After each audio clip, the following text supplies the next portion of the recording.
on a mountain where the cold wind blows. We can talk about your drink and what you think here. I bought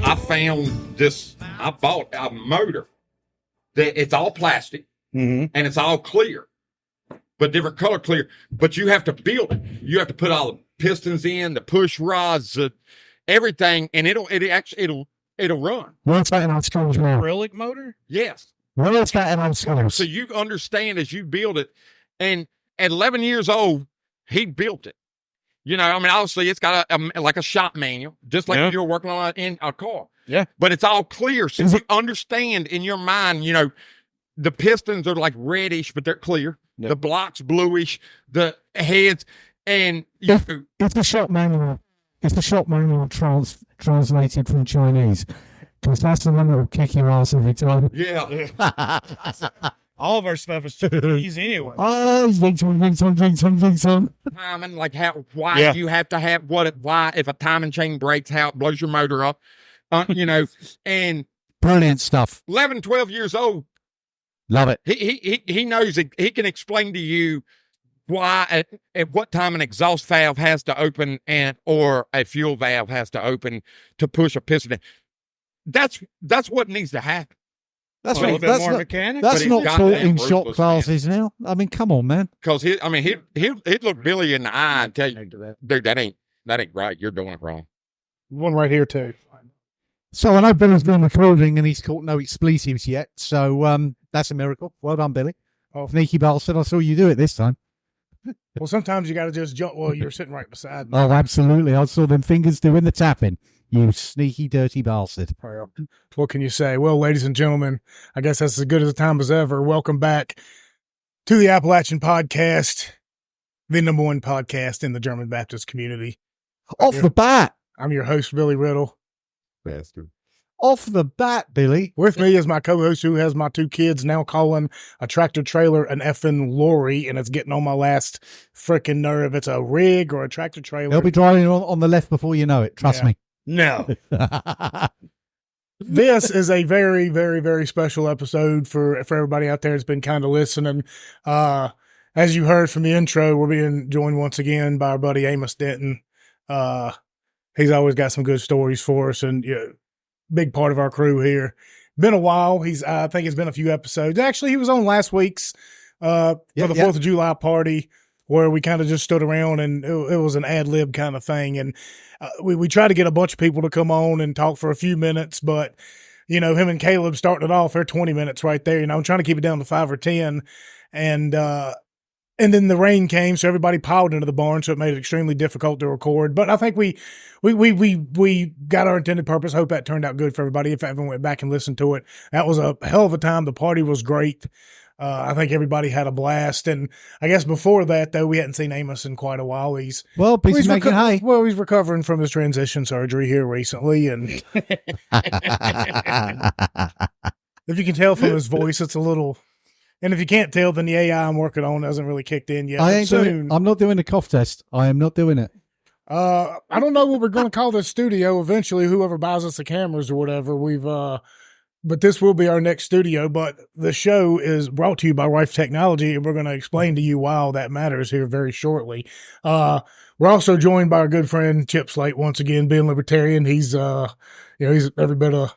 It's our legal representation. We love that shit. Keep me out of jail is all I can tell you. Well, he just got through a long meme holiday. We're going to have to go easy on him. No, I do need some time to recover, but the more time I spend with y'all, I understand y'all need this legal representation. Oh, absolutely. It's critical. Well, hold on now.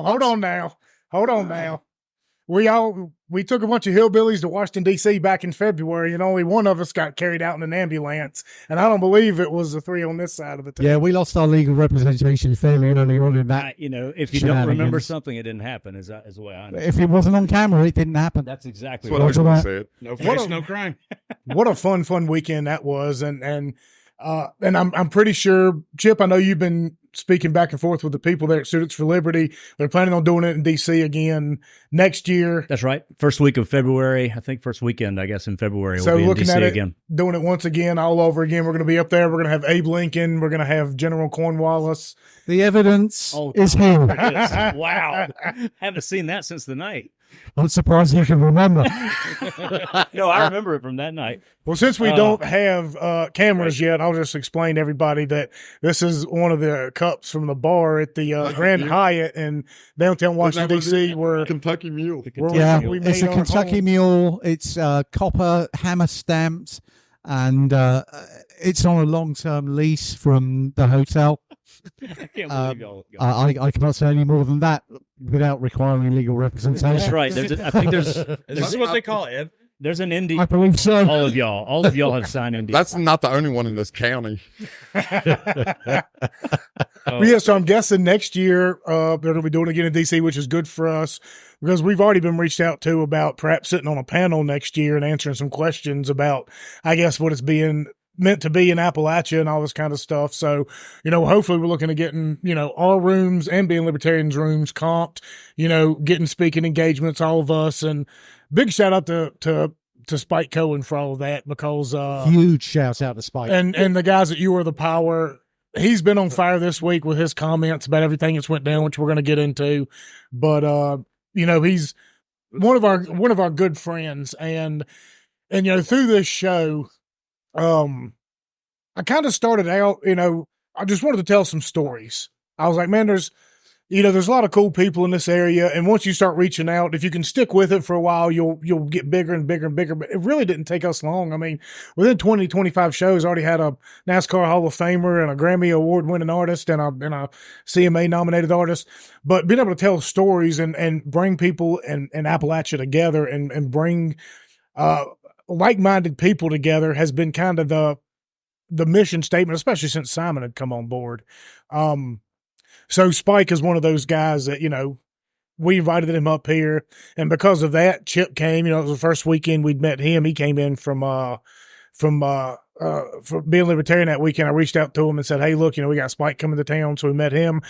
We've met Smokey the Appalachian Standee doing a lot of this stuff. And so big shout out to Spike and those guys at You Are the Power for supporting us. And hopefully here in the very near future, Chip, we're going to be doing a show, probably streaming it to X live and probably YouTube in a couple of places. And also as well, we're also going to be joining Spike on his spaces on X here in the near future. You and I and Matt, I guess, are going to be helping him co-host his spaces. And that's all. I guess it's Sunday nights, or it'll be somewhere around there. So pay attention to that. But we'll have promotions for that. But just imagine you're talking about Students for Liberty, that conference, the beginning of February in DC. If you want to think about going to something political, that's the thing to go to. Imagine the timing after the election in November of what's going to be happening in the pulse of the country. Can you imagine No, I can't. Yeah, it's going to be crazy. I can't. And bringing Abe and Cornwallis back out, it's going to be a chore. Look, I took like 6,000 pictures last year.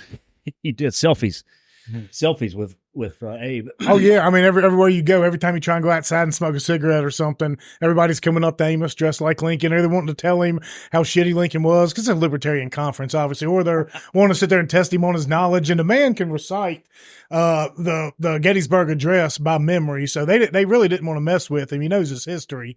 All he had to do growing up was sit in a room and read books if he wasn't out there farming.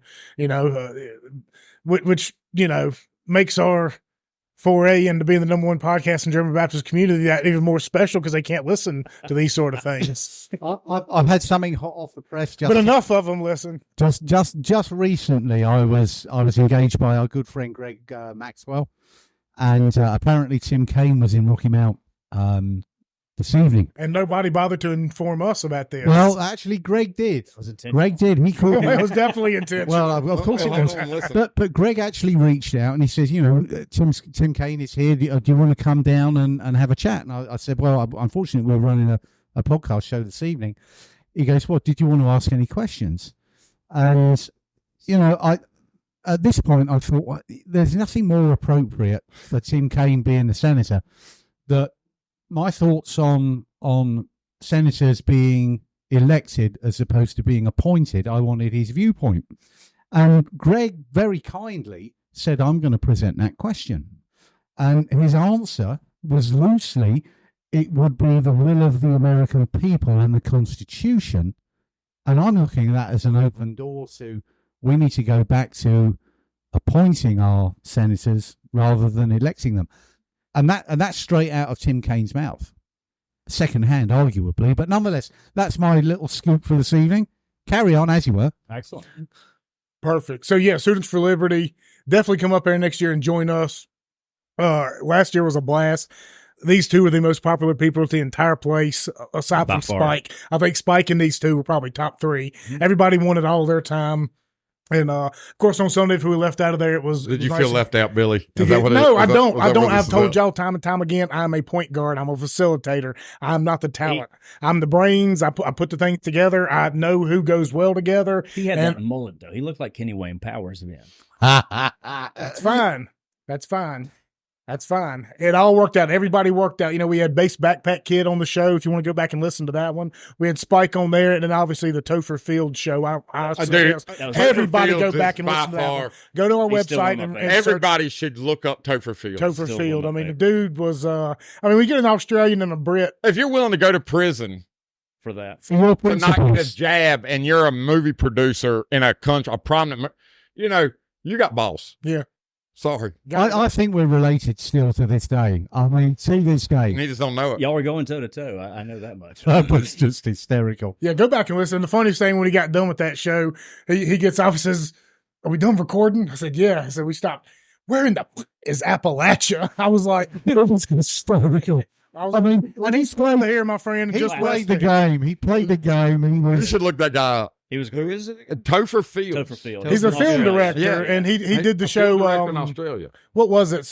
Battleground Melbourne was his documentary. It won a bunch of awards, and he refused to get the jab, and so went to jail for it. Yeah, they good for him. Prison. Yeah, they threw him in prison as a prominent movie So it was producer. You think about somebody from Hollywood getting jailed for refusing the jab, a big producer, somebody with family and kids. I mean, it's either live locked up in confinement or die. Yeah. That's where we're at. That's exactly where we're at. The dude was awesome. I mean, he was great. Like 5 seconds after we met this guy, I felt like that he literally came out of Appalachia. He's so similar. He was. The Australians are similar to Appalachia. Was it Adrian? Is the other Aussie guy he was very articulate. But, dude, I don't know who he is. That's right. He didn't want to tell who he was. He didn't. Well, I mean, he had some agendas where he couldn't really be identified because I think he was a conservative at a libertarian conference or whatever, exactly. And he thought that was a big deal. Right. And then a few months later, here it is, Trump and RFK Jr. and all these people showing up at the national convention, which we were at as well. Go back and listen to those shows. We had Jeremy Kaufman from Libertarian Party New Hampshire on it. Phenomenal. Like, dude pisses a lot of people off, but he's, he does it with statistics. Very well minded. Of course, we had Susie Q and all those from Tennessee. And going back next year to Students for Liberty, a good way to be able to help make us happen is by going to patreon.com/getontap and becoming a subscriber. I know every week we start to get a new one here and there.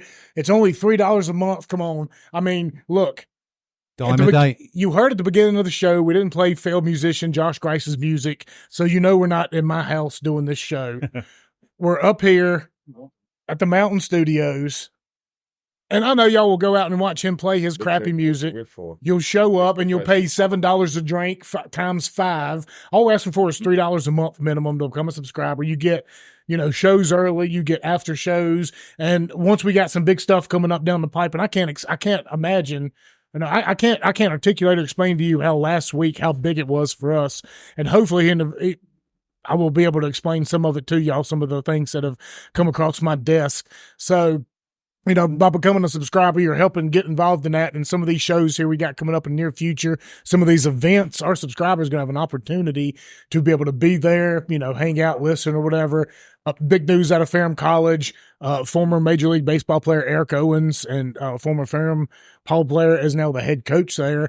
We're going to have him on here in the very near future. We've already reached out to them, and And I'm thinking he wants to do a show maybe monthly, which would be great. So we get on and we talk about baseball once a month with Eric. Maybe we get in Billy Wagner once in a blue moon to sit. I mean, he's going to be a Hall of Famer this year. That's Tazewell County. He's going to be a Hall of Famer. I'm certain this year. So, Billy's obviously going to come down and come on the show with him once. We'll have Abe on there quite a bit, talking baseball, talking Ferrum College. I want to get people excited to start coming to Ferrum, playing ball again, and making us dialed into the region. Absolutely. And that's what I think we've been missing for a little bit. It's nice to have. And having you on the show as well, because you, of all the people in the world, stuck out to Abe Naff. Out of all the ball players he's ever had, all the ones who went and played pro ball, minor league, the ones who've been drafted, he knew who Chip Slate was. And it was because at a baseball camp when Chip was like 12 years old, I remember that name because he showed up and he paid with a check out of his own banking account because he had started working at that young of an age. You know what I mean? So Abe remember out of all of his ball players, he doesn't remember me going to that camp. He doesn't remember me going to that camp. He don't remember me. Yeah, but you didn't become a lawyer. Yeah, we might have been there the same. I think we year. probably were because we're around the same age. I'm certain we so. probably were. I have to look at some of those pictures. So anyway, going to patreon.com/getontap and becoming a subscriber for just $3 a month minimum. You can always give more. Really helps us out, really gets us to these events at Student for Liberty, gets us the ability to travel, to bring people to Franklin County, to bring people like our guest here tonight, which we got some great things in store for him for all that he offers. I can't wait to get to that. Big, massive help. So for everybody that subscribes, and go check out Being Libertarian on all platforms and stuff. We do a lot of collabs with them. Shares a lot of our stuff. We go back and forth.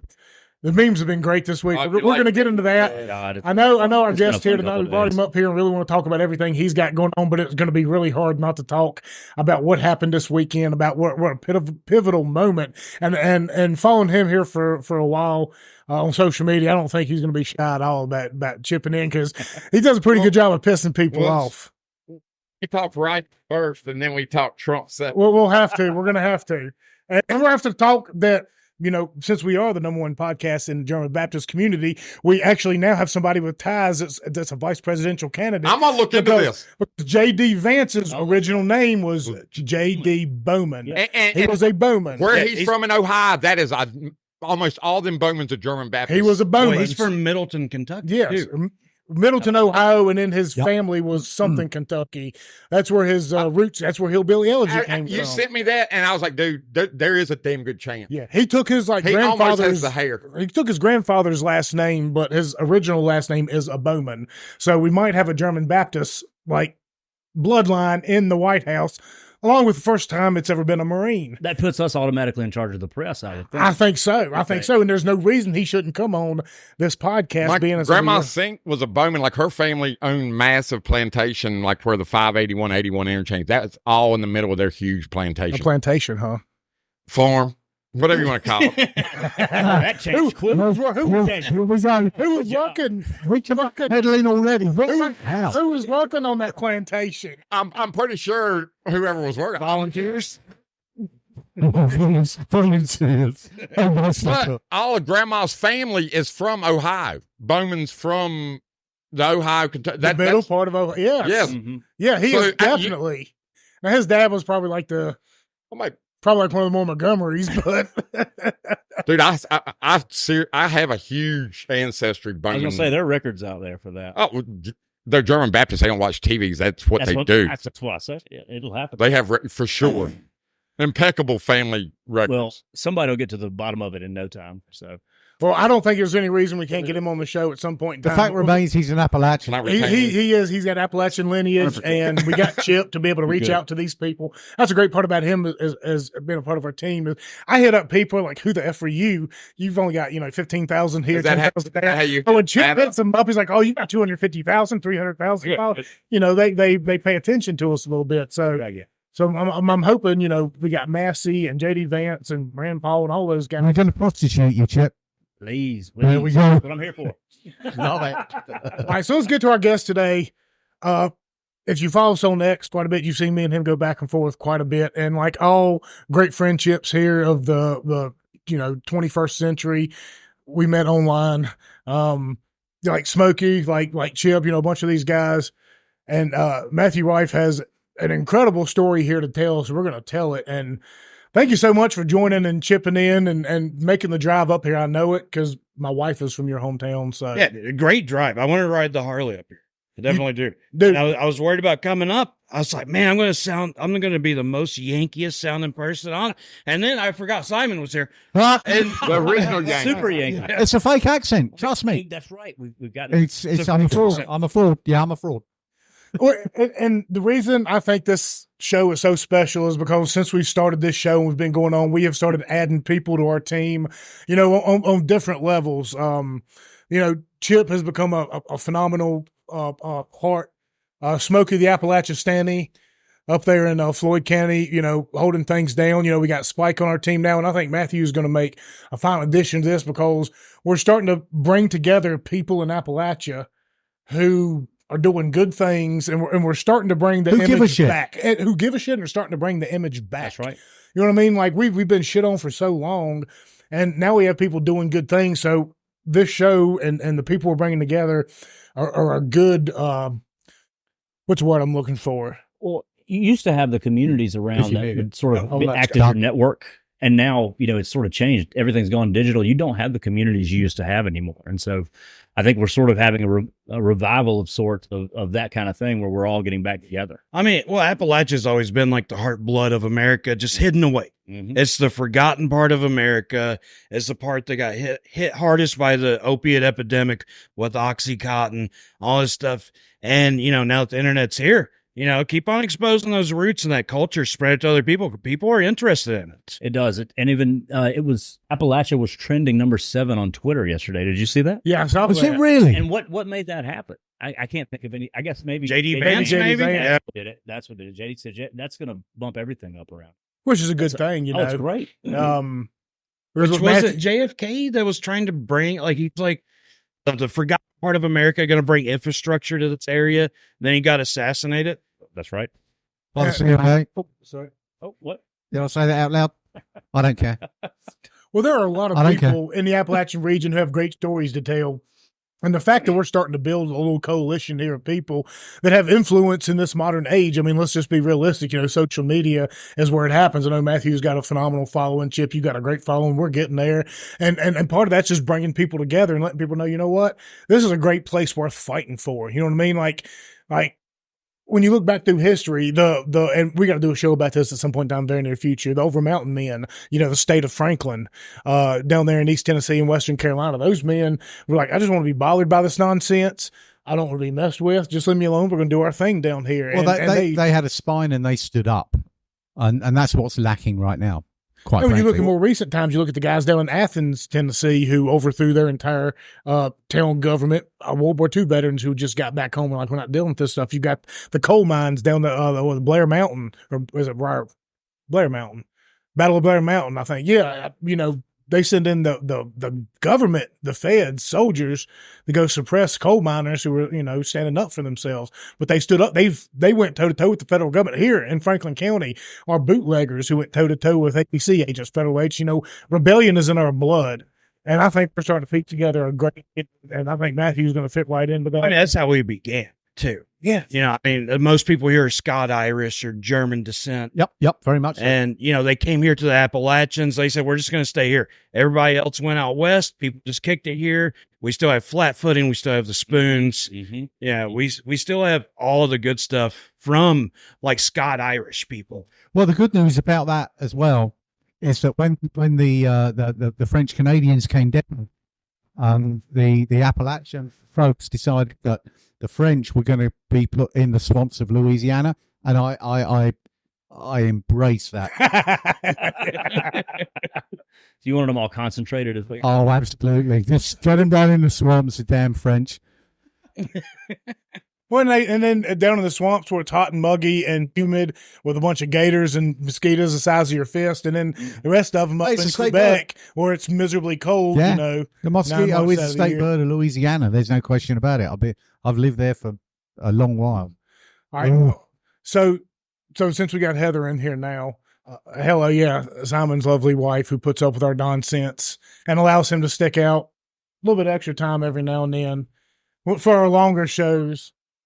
Exactly. It's good for us to do our boy things. My wife is convinced the only reason I ever started this podcast was to give me an excuse to drink with my buddies an extra day a week. And she might be a little correct, but who knew this hobby would take off to this point in time? She's on the money. It is. Right.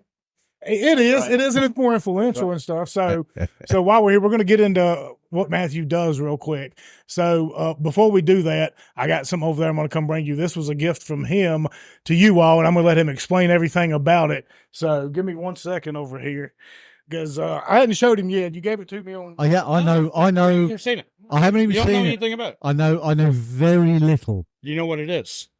No, So that's what your job tried is. to listen to the links that you sent. Yeah. But we were in the car and it was a bit muffled, so whatever. But I kind of already knew what it was anyway from my girlfriend Carrie. She and I are on the woo woo level. Yeah, I like it. I like when people call us woo woo. Yeah, woo woo. Yeah. Magical is weird. It's like people are like, what? You can't touch it. You can't feel it. It doesn't mean it's not real. Well, you can feel it. Is that what Yeah, you tell, yeah. Is that what you tell Simon? So my friend Carrie, she did a holistic course with a woman named Diane. Amos. You know, she said that they got to try it out. She said she put it in the middle of a coffee table. There's like 5 or 6 of them. She said they put it on, and she said they were all kind of just looking at each other like, I don't know. But you know, so we understand that. You have to understand what you're feeling before you know that you're feeling it. So, like, once you're conscious about it. What is going on here, my friend? So that's an electric chair. What is going on here, my friend? Well, I know you've been down a little bit, so help out with bills, whatever we can do. Now you got to understand that's $1,000 right there. I counted it, and I think there's at least a 30% finder's fee. So, you know, if you want to give it back, and I think moving forward, we're also we're going to talk about this machine here in a second. I've looked into it a little bit. It'll explain it, and we're going to hook you up to it and let you do your thing. And we're going to, every week we'll do a update or whatever. And then hopefully we can get you on some spaces with Spike here in the near future and start, because Spike's got MS and he's always doing things to try and better himself. And I think if he gets a hold of this and starts telling people about it, you're going to sell bukus of these things. Cause, and I don't know how they work. So I'm going to go ahead and let you explain to him what he's holding, what's on the table, and maybe where his wife can understand it too. Cause she's going to have to set it up for him, and maybe we can help his asshole. We got electrocuted. Do your listeners do they know what's going on? Well, I'll go through a brief synopsis. Back in 2020, I got diagnosed with stage 4 colorectal cancer. Bit of a shocker. And we took it on pretty hardcore. Did the chemo, did the radiation, did a liver ablation. Let me tell you, if anyone's going in for a liver ablation, brace yourself.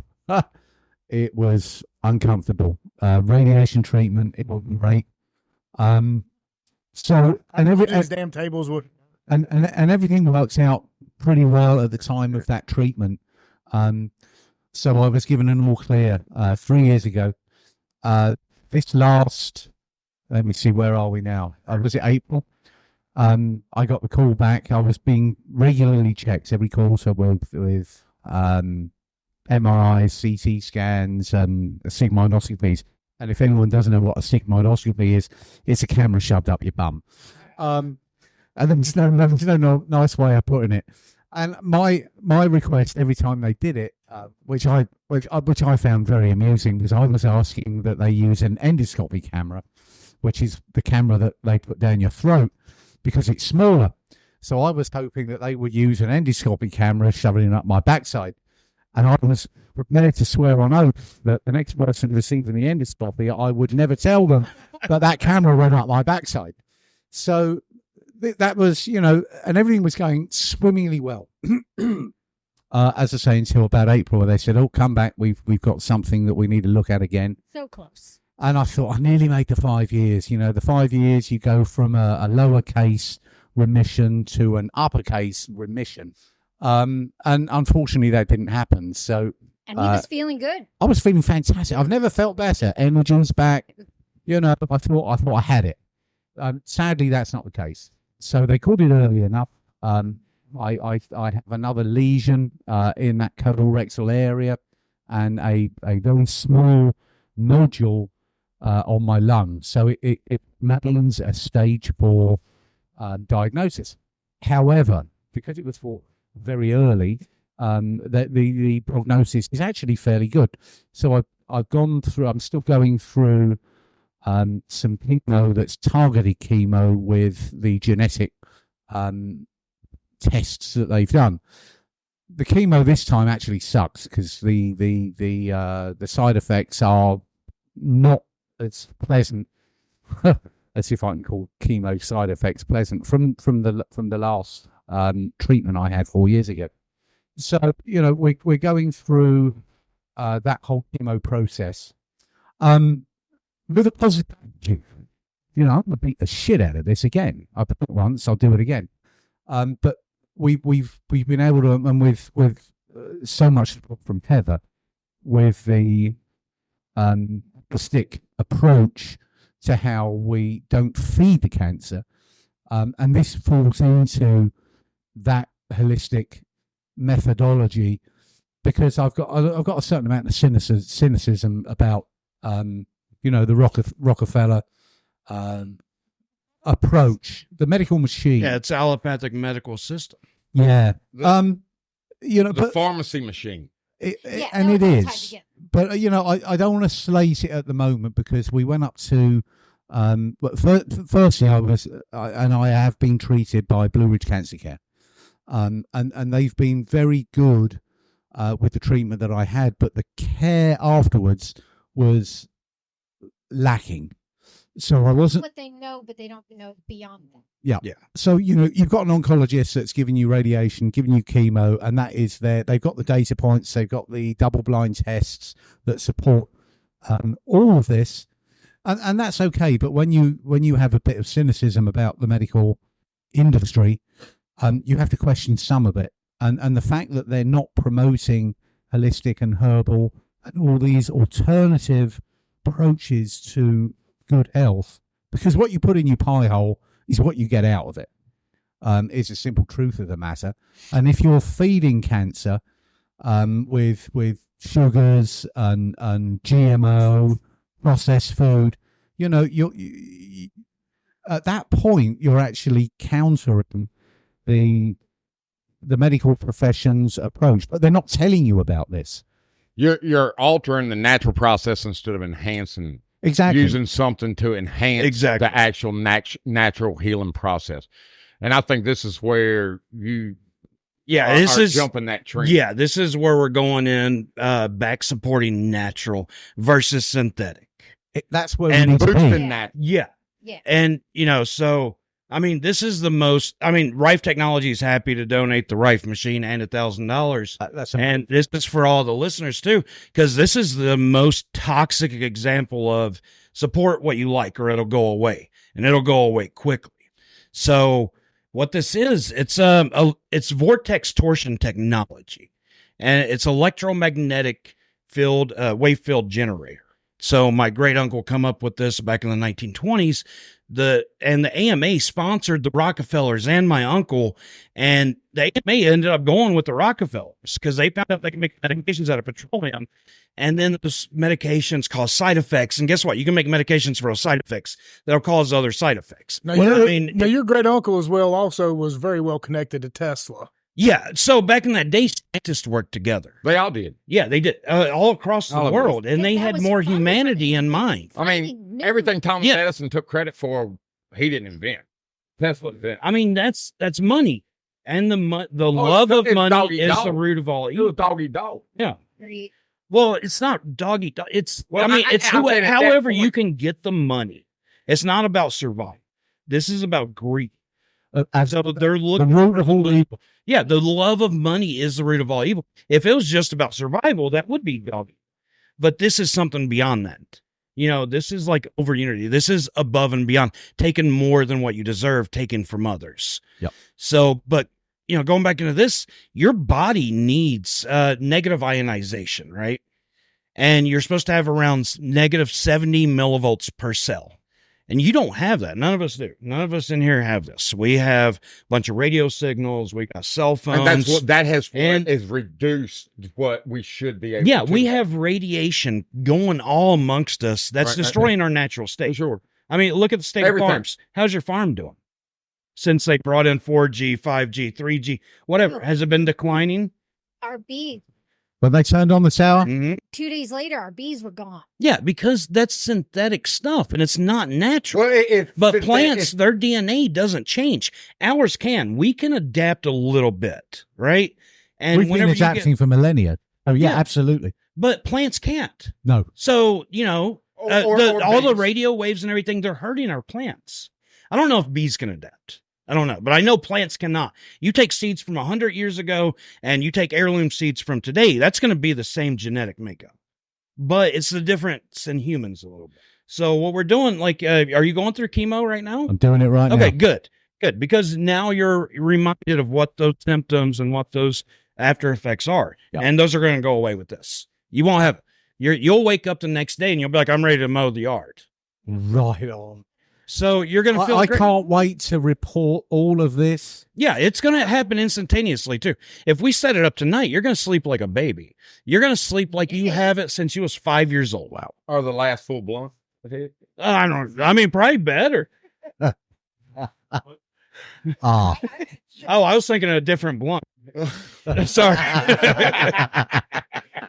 Is it okay for him to do this while he is on chemo? Yes. Okay, we've had many people to do this while doing chemo. I'm not a doctor. I don't suggest coming off chemo or anything. I'm not giving medical advice. If your doctor says come off of it, come off of it. But my first customer, he had non-small cell basal carcinoma of the lungs. Now he was running this and he was going through chemo. 83 years old and just down and out all day, every single day after chemo. It's the worst the day after. Yeah, the 2 days after, actually the second day after having that, because I've got, what's the infusion that really buggers me up? The Fluorosil, I think. They give it to him in a pump, so he has to come home and it's continuous. So it's a slow delivery with an IV pump. Okay, so let's get rid of all those negative effects. That fucks me up. Yeah. So, but this guy, he started going through this and they said, there's no coming back. You're going to end up dying from this. This was 2 years ago. They gave him 6 months to live at the most. He also had, it was myocarditis necrosis of the heart, half a dead heart from all the heart attacks. The first time medical recorded history, his heart woke back up, started beating again. So, he's got a fully functioning heart now. He grew his hair back. He was bald. Mine is growing now. And funnily enough, I haven't had my hair grow in 5 or 6 weeks. How long do you it hasn't fallen out around this all the time? One sequence a day. A sequence consists of a list of frequencies, and each frequency runs for 3 minutes each. On average, it's about half an hour. And you have as a healthy person? It's set up so you can change frequencies. It kind of negates all the negative effects from cell phones and everything else. So creates a buffer, right? In a sense, it's a fixer. I'd call it a fixer. Fine. And I can't legally say that. My issue with being chemo is any medicine is medicine until you do more of it, then it becomes poison, and that's the next level. So this is a regulatory thing, though. So this isn't like killing good cells too, and that's what my thing is like. All right, after he's done with chemo, how do we get him healed back from that? And this will do this. So I'm not going to make this as a claim. I'll say it like this. Yeah. Dr. Henry Ely said the cellular regeneration with the Rife machine is unparalleled to anything else. And I'll show you. This is him, no hair, and this is 6 months after using the pig. Holy shit. Yeah. You better be ready. He's going to be 20 again. Oh, brace yourself. In strange places. I might turn into that orangutan you've all been fearful of. God, I hope so. Man, I will sell 1 million of these. Get down. I'm going to make sure you do. Healing afterwards. It's like, okay, your body says punch down, but the chemo, because you have to go. Well, chemo's Russian roulette. Yeah, but there hasn't been any after. What do we do after? So that's where the nutrition. That's why I just brought down the berries, the ginger, through high frequency. If you can change the after effects, where it helps your body naturally heal from the trauma of the chemo, I feel like that's the big thing. And after we, me and Billy talked He was telling me about this. September 2022, I got hit by lightning. I ain't been right since. I wasn't right before. Yeah, I was gonna say let's preface this by saying I'm ready to listen to more of this. let's preface this by saying that I went to Iraq during the invasion, you know what I mean? We're talking 03, back before, everybody had email and all this kind of, and Amos has been, if I was a cat, Amos has been responsible for more of my 9 lives gone missing than a war. That's not a shock to me either. But ever since, like, my joints, They hurt right now? I'm excited about this thing for Yeah. Yeah. And because I just wonder if it might not help. Yeah. My joints all feel I feel I need a grease zerk in every joint in my body. My shoulders, my elbows, ever since then. Nothing is lubed right. Oh dear. Billy, off you go, Billy. That was an open door right there. Did you just hop to her? You just hopped to her. I heard it. We needed a camera for that one. We did. You can help us by getting cameras by going to patreon.com/get-on-tour. Well, good. You don't have to research. I'll tell you what. I've done a lot already. Here's a good research for you. However much money you got on you, you can lay it down, and I'll lay as much as you will, and I bet you it'll help you. Well, You need to be realigned. Yeah, I absolutely. I've been my wife said that too. Yeah. Hey, there's a baseball bat sitting right behind you if you want me to realign you in certain ways. But, me and Heather was talking about, and, I was like, because that's what it is. I mean, literally. Kinda. There's quite a few different things. It's negative ionization. It's water structuring. It's exciting the mitochondria. It's rehydrating the body. It's stimulating cell growth. And it's also boosting the immune system. It's boosting antioxidants within your body. So there's That's a big deal right there. It creates an environment for your body to naturally do that for you. Yes, I like to say reducing the negative effects to let your body do what it really needs to do. So what it's doing, it's fixing the consequences of how we're living. What is one way of putting it? I like to tell people, medication's only 100 years old. Yeah, what were people doing 150 years ago? Herbal. And how much cancer was around? Yeah. Yeah. So what was going on? Plants. We were eating natural. Yeah. Well, everybody had a garden, especially around here and in the hollers. Like, if you were working in the coal mines, you still had a garden. Radically. My wife's, grandparents, they all had gardens. They all had chickens, because even if you were working in the coal mines, you only had companies. They were dying of black lung, not cancer.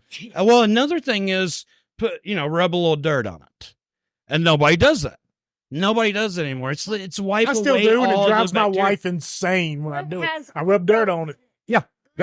There is no doubt that being too clean has crushed. Oh, yes. Oh, yeah. Us. Sure. I mean, Let your kids stick. I got 5 brothers. We was daring each other to eat earthworms, rabbit manure. It explains a lot. George Carlin said it best. I swam in raw sewage. I think God chose you with this lightning strike. But what I'm saying is, we didn't have allergies. We wasn't, and also honey.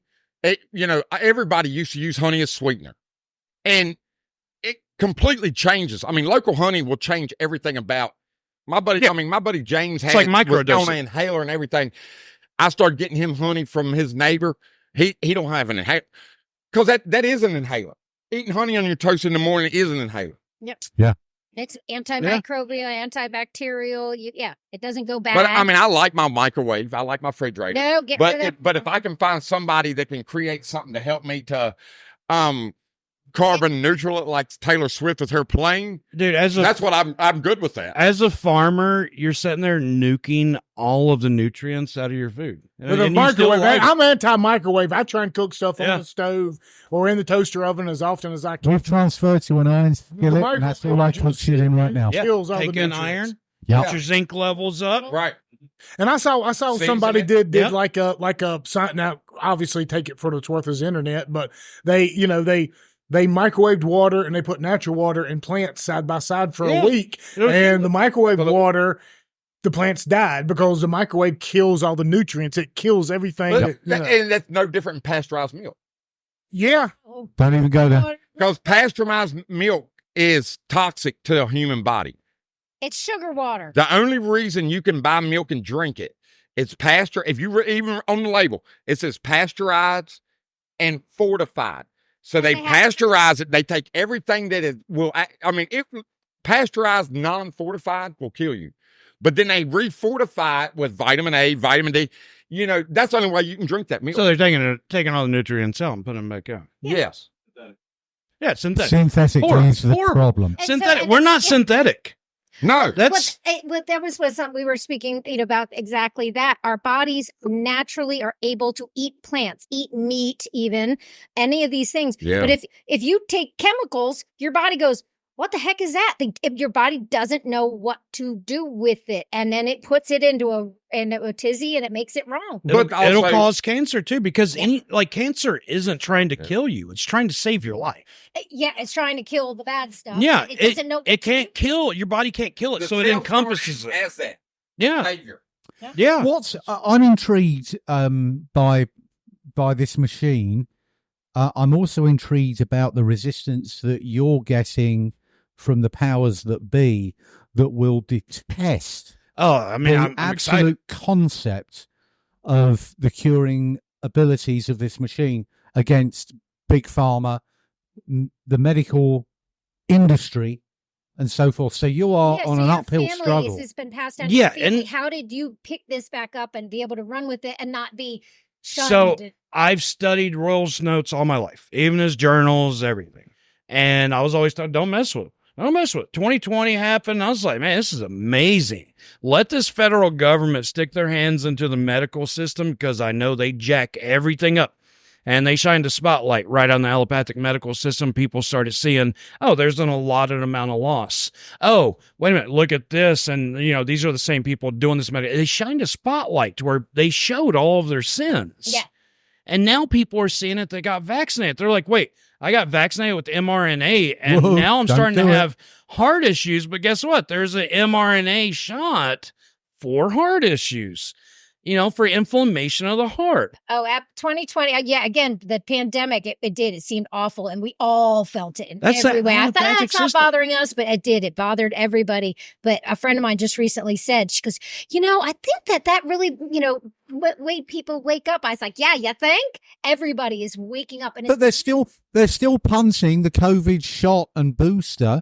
Very few. It's down to nobody getting it. 10%. They're trying. Yeah, but how dare they? How dare they with the scientific evidence that they're now presented with? This room ended up getting it. Hell no. They're still pushing for money, man. Oh, they don't care. I mean, you know as good as anybody what the Sackler family and Purdue Pharma did. Oh, yeah. And I mean, it reached out to this part of Appalachia, but they targeted coal country first. They targeted coal country, and they targeted the steel mill country in Pennsylvania, and they targeted the lumberjacks in Maine. And those are the three areas. So Southwest Virginia, West Virginia, and Eastern Kentucky was the epicenter of the opioid epidemic, whatever you want to call it, that we're still seeing to this day. Well, I cover from it's killed the area. Yeah, I know a ton of people that would just climb in a van together, and they would pay for a rental van for 16 people, and they would drive it to Florida and get OxyContin prescriptions and take that and take it back home and do them. And we've got Stuart on the show, and I think the last time he was on, he'd mentioned, I think it was a town in Kentucky that had prescribed over 12 million or something pills or in a year, or maybe over 1.2 million, just some small town smaller than Boone's Mill had prescribed more oxys than any other place in the country because what people do, they would drive and they would say, my knee hurts. And they would prescribe them oxy like it's Tylenol. I mean, Beth Macy, her book was phenomenal. If anybody hadn't read it, and once we get the cameras up, I fully intend on getting Beth here, even though she might look at us like you bunch of hillbilly, right-wing, black jaw, mouth breathing. She's a little liberal. She's a little liberal, I think. But no less, I appreciate what she's doing to bring light.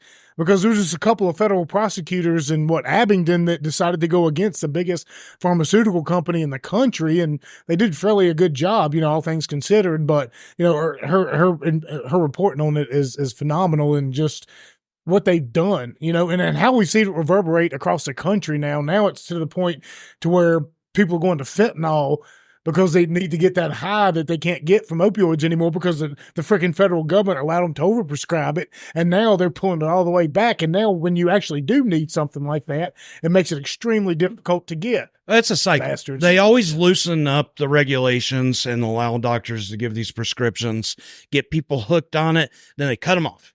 Then they hit the streets and start buying things like heroin. Now it's fentanyl. How can I report all of this for you? Your generosity is You just tell people how you feel. Like, just be honest about it. Like, if you have it, here's my thing. If you have any negative side effects from it, tell people first and foremost. My entire thing, before I even started the company, I told people, give me the negative results first, and I'll post them on the front page of my website. You give me a bad review, that's what I want people to know first. But this is it. I'm so touched. You're helping us, but we're helping you because we're all helping each other. We're all here to help each other, and that's where the greed factor is getting in the way. Yeah. We got to push that aside to help each other. I don't see greed here. I don't see it at all. Yeah, God's All of truly our blessed friends me, are so God reaching bless you. out and help, God bless you, help man. each other. We all want to be here for each other. And Yeah. this is fabulous. And so to be able to share this even more I'm so excited. I mean, that's how you foster community, though. And that's what I'm trying to build. Community. Energy makes good energy, and keep passing that on. That I can't wait. I cannot wait. This is getting plugged in this evening. You set them up, like, is it a certain radius that? Yeah, you don't be further than what the cords are. Like, that's the distance. That's the reason the cords are cut You like want this. one sitting on each side of you? So there's this thing. It's If you called. set one on one side of the bed and the other, will it calm her down too? You can. There's something that's called Faraday rotation. And if you imagine two streams going by one another, right there where they connect, it's going to cause a whirlpool. Energy does the same thing. EMFs, electromagnetic fields, and it'll create a third electromagnetic field. That's a third the size, third the power. In my mind, I want that That's inside where of you me. wanna be. I want to sit right between them, get that right. Oh, in the yeah. gut. But you don't have to be. So think of them like speakers, right? Okay. You don't have to touch speakers. You just have to be in the area of speakers to be able to hear the sound. But if you EMFs want perfect travel like surround sound. sound, then you want to be in the middle of Yep. There you go. the speakers. You And want there's no I know hooking exactly how I'm yourself up setting to these up. anything. You just set in between. Yeah. You set in between these two. I can't. And then the coils. The coils, yeah. You set in between them. You turn the machine on, and you just sit there. Yeah. So And it's basically because we've talked about this Cool on the as show shit, man. before, especially recently. This is We've talked about frequency and how frequency I'm jealous. really does matter. And what this is doing is it's sending frequency. You're going to hear about it. Correct. here's the best Can I come sleep with example. And man, I'm glad that you guys are here because you're in Appalachia. Have you ever been in the woods and not felt a breeze? never. That's frequency. That's because there's life around you. Like even in this cabin, shut the windows, shut the doors, you'll still feel something moving. My best times asleep or living is my cabins in Kentucky, built from trees off the land. Yeah, there's still energy within this wood. And you're sitting in the middle of the woods, and there's just a slight breeze, but no leaf movement. Yeah. And you look over there, and you see one leaf Just tickling. wiggling. Dude, that's energy. And you know that wind is blocked. It's blocked by everything. It's hard to hear a sound, but it's easy to feel a breeze. Ground electron exchange. So it's taking all these electric charge. positively charged electrons out of your body, and the earth is a negative. It's replacing them with negative ion. Dogs are electron donors. So when you pet dogs, yeah, it's like grounding. That's why we love dogs. Horses have a very Yep. Same thing. with the horses. Subconsciously, absolutely. Cats, not so much. They were never supposed to beat them. What about the crow? What about our crow? A crow? I don't know, man. I don't know. Yeah, that's a tricky one. I got something going on. Well, birds are really odd because they can fly in the magnetosphere and above, electromagnetosphere, all this stuff. And there's so much electricity above head. I could come out here with a graphene wire, set it up 25 foot in the air, and you'd have enough power to power everything on this mountain. Oh, but no, Good Lord. don't do that because then their company won't make any money. Got an attorney here. Yeah, They told me I would be identified as a global wide terrorist because I would upset the world's economy so much that I would destroy economies all across the earth. Okay. It's crazy that Let's do it. Dude, I'm ready, man. This is the reason I don't mind the Let's pushback do from it. Big Pharma. I'm in. I grew up here. I'm ready to fight. I'm in. Let's do it. Shoulder to shoulder. I'm in. My favorite Brit already. Right on. Can there be things like because I was asking my girlfriend, I said she sat down that she did a holistic course with this woman, and this woman doesn't post a lot because they have chased her down and they've tried to stop her from doing certain good things. And then another friend of mine has done some radiotronics. Yeah. So she's been broadcasting. This is our neighbor just down the hill. She's been broadcasting to Simon some of her radiotronics. Now she said, I'm glad I talked to her. It just happenstance. She said, not to do that at the same time as this because you can create chaos. What are some things that you shouldn't do while doing? You can do anything you want. Don't record a podcast because these wires will pick up on the frequency and your people will hear it. So taking electronics out of that room. No, you don't have to. But if you're recording something, these EMFs are going to hit this wire, travel through. It's going to hit the sound card. It's going to record all those electrical pulses. They're going to hear the frequency through it. But you can use your phone. There's something that's called deconstructive waves. And, like fight fire with fire? Yep. You would have to fight 2.4 gigahertz with 2.4 gigahertz. So it's compatibility. That's like two routers sending off the same signal, 2.4 gigahertz, but they're not in sync. Right. So they're hitting each other, clashing. So you can do whatever you want. You're not getting up to the range of a phone. You're not getting up to the range of anything. Because I'll just take electronics really out of the room. No, you're good. I mean, you probably should anyway. Yeah, You have cancer. Exactly. But no, and I'm going to beat the good. shit out of it. Yeah, wait till tomorrow Thanks when you wake you. up. Yeah, you will know, dude. I give you 2 months. Beautiful. 2 months. Let's find out what your blood work says. As soon as you go back to the doctor after using this for a week, and that's where I'm at actually. Finally, 2 months is when they're going to be looking at doing more imaging. Oh, great, and so forth. Right. Are they going to do a blood read at that point?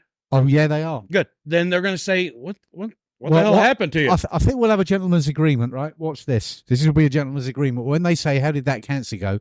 I'm going to say, "I'm going to charge you $100 million to give you the cure," right?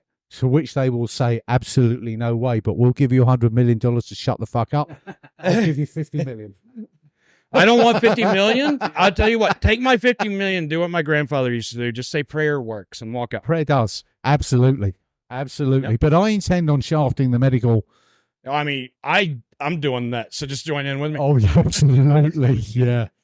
Looks like we've had my lovely wife has replaced Amos. It's much better looking. Isn't this awesome? I think it's better. Yeah, far better looking. Have you ever been hit by lightning? No, she has not. Good. Now, granted, your voice doesn't carry as much as Amos's, so you're gonna have to. Oh yeah, that's fine. She You would beg to differ. She brought her. Well, now, is there a website that I can engage with you on for giving updates and so forth? You can write me. You can just post it. Okay, I'll take your words and we will use them for promo. I say we've got Being Libertarian. It has a massive reach, and getting that out there, I think is. I need a new attorney. Really I need another attorney anyway. You're in Virginia. We're good. There we go. Yep. Did this holistic thing and this other woman, like, is that, should I, she's interested in knowing more about this as well. Are you in a loop with like these other holistic people? Like, I don't know where this woman got it. Like, did you sell that to her 10 years ago? No. Where did she get it? I only opened up 2 years ago. Sadly, over the course of years, people have branded this something called a Rife machine. I took it from that. My uncle never called it a Rife machine. People called it Rife's generator. He called it his frequency generator. Right. There's been multiple companies to make and sell these, and sadly, there's been a lot of snake oil salesmen with it that has ruined my uncle's name. So if you know the name of the device, I probably know it. I mean, there's a lot of fakes out. And I'm not saying hers is fake. What I'm saying is there's a lot of people to have gotten fakes. And there's been a lot of people who go to jail. So I'm very careful with everything. Yeah. Like even my transmitter, that's a home speaker amplifier, but it's a it's a transformer that makes microcurrent. I took something that's on the market that the U.S. doesn't mind selling, and I just make it into something else. So everything that I have, I can say, oh, well, it's the same exact thing as this U.S. government, and you allow this to happen. You just can't do it with something else. And it's the same exact setup, kind of. Well, it brings a question. Do you have more issues with the FCC or the FDA? None of them. I'm actually I'm starting IRB trials. And, this is before federal IRB trials and clinical trials for the FDA. So I have somebody down in Florida that's setting all these up. We're going to go for pain. We're going to go for inflammation marker, and we're going for mold toxicity. And we're going to set these up as the first 3 things. One thing I am looking for is funding. So I'm going, like, everything right now has been just me. I started this company on my own. Everything's like paid for. We haven't taken a loss. But now I'm looking for investors to where I can go full-fledged. I have all the anecdotal evidence. Now I need objective to be able to present to the FDA. And so they haven't pushed back really any on it, but I'm ready for them to. I'll fight like I'm ready to die. Well, and it could help getting this regime change coming up in November. That could actually help. It did help whenever Trump was in and he did the right to try. That helped a lot within this case. Like if I ever have to bring it up, the right to try, because I'm not promising anybody anything. I'm not making any claims. The only thing I do is I let my customers speak for me. It gives you the opportunity to try. That gives it the opportunity. Yeah. And that's the same. And I've been trying to study some herbal stuff. I want to take some herbal things. And that was one of the legal aspects was, it's like, so if I had some chamomile sitting there, some lavender, I can't say, well, chamomile will definitely help you sleep. You can't, like you said, you can't make those claims because it hasn't been studied. You can say, hey, this really helped me. My friend, took some of this and it really helped her. Ask her how she felt about it. Off you go. That's anecdotal evidence. So I can be your biggest advocate. You could. And that's what I hope to be. All of my customers are. And like that's what I hope to be. People on Twitter, I've sold this to many people on Twitter, and I never block anybody, and I ask them, say, you know what? How's it been for you?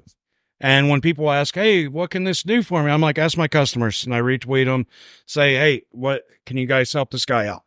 And there's a lot of people, I offer a 30-day money-back guarantee. You too. So, but with no questions asked. Yeah, I thought, I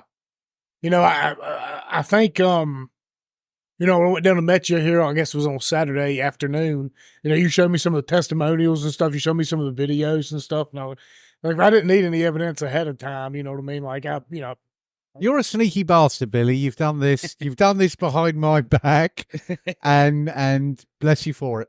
He's been pretty slick about it. He's been very slick about it, and yes, cunning. No, it's not even being slick at all. It's just recognizing. It's like if I see you're from Appalachia, and I see you're not a shitbag, then I want to do what I can to support you. And there's tons of people out there right now through all of our social medias. I'm doing the same thing for. Some resonate further than others and some don't, but like we've got phenomenal people here, and it doesn't matter, where you're at, Pennsylvania Appalachians, West Virginia, by God, Appalachians, Southwest Virginia, Western Carolina, East Tennessee, right here in Moonshine Country. We're all the same, even if we're all just a little bit different. Like our story's a little bit different and how we got to where we are. And it goes back to our days, Scots Irish, the Appalachian Mountains run all the way there, under the ocean. So we're all quite a bit alike. So it's not, I will support you and I will scream off the top of the mountains if you are in our region and you're doing good stuff for people. It doesn't matter anything else. You don't have to offer me nothing. Fortunately enough, he has come through and done some phenomenal things here. We're growing. We are building a coalition here. Like, we mentioned it earlier. Maybe my wife, now that she's here, she can kind of speak on it, but she swears up and down. I started this show just to have an excuse to drink with my buddies, which you did. He brings it up entirely too much to be true. I'm going to start a podcast. That's why. Yeah. But I don't know about you, but maybe we should start our own podcast. Because I know Beth was interviewing me and we were having our own little good time. Well, I can safely say I have never been so humbled. Well, yeah, you have. And I will say you were humbled the first go round. This is just same deal, just a different story. Because the first go around, you had 10 or 12 people show up one day in a convoy of equipment, Yes. and Closer to 20 people. yeah, and I mean we're talking like our buddies Isaiah Rickman with Rickman Inc. Go give him a follow. Call him Jonathan Barrett, Jonathan Barrett. Who else was up there that day, Amos? Ivan Gonzalez, The convoy day. Deacon Sled. Deacon. Yeah. Yeah, I mean, There so there they was a- found out there what was a happened boat to there. him, and this is during the COVID era, and so a massive convoy of people with farm equipment. Turn up with a convoy of, I mean, it must have been $1 million worth of plant equipment. Wow. Came up and sorted some shit out. Had my winter's log supply, firewood, done and dusted. I mean, it was amazing. Well, that's what people in Appalachia do for each other. And this go round, we've got that going as well. But now Very much so. because of where we are with this show, now we're adding more things into the fire. We're able to bring somebody up here that I believe in, that I know good and well, when you set things up. And like I said, we got Eric Owens coming up here in the near future. College athletes, baseball, they go through 60, 70 games. They have issues. This machine, you set between it. I mean, and multiple people, I guess, can set between it, right? Yeah, it's like a speaker. I mean, but if you Oh, sit in that's front of nice, somebody's small. speaker, Amos said, I mean, if you roll the you tape heard it back, first. he said he would do it with. Well, if you remember that night, 2 nights in tea where 3 of us had 2 beds, and we decided, and I'm just like, I know Billy snores like Y'all played a Legend Tetris. I know. and I did my utmost because I thought my one ploy would work, and it failed miserably. I said, by the way, guys, I sleep naked. And I thought that was going to throw it, but it didn't. It didn't. Oh, in phase a bit. I was like Simon naked or Billy snoring. Simon naked. have you never seen Brokeback Mountain? I think it was just. I got to snoring so bad at one point in the middle of the God. night, I wake up, I sit in the middle of the floor with cold pizza. And in between the beds, Indian style, eating cold pizza. I'm like, Jesus Christ, God, dump water on his face. I'm like, what can I do to stop this? No, hold on. We've got multiple Welcome to people my in this room world. that have slept in a room with me before, including my wife and Chip. Was I that bad? Look, he was Yes. not that bad. Thank in you. DC, but he slept really late. Your He wife's on slept our side. really late in DC. Yeah. Oh, what? Oh yeah, no, I told Amos and Simon and Chip too that the secret is that you have to hit you before it like escalates, and repeatedly too, and repeat, like you don't give up. You hit him Keep going. repeatedly.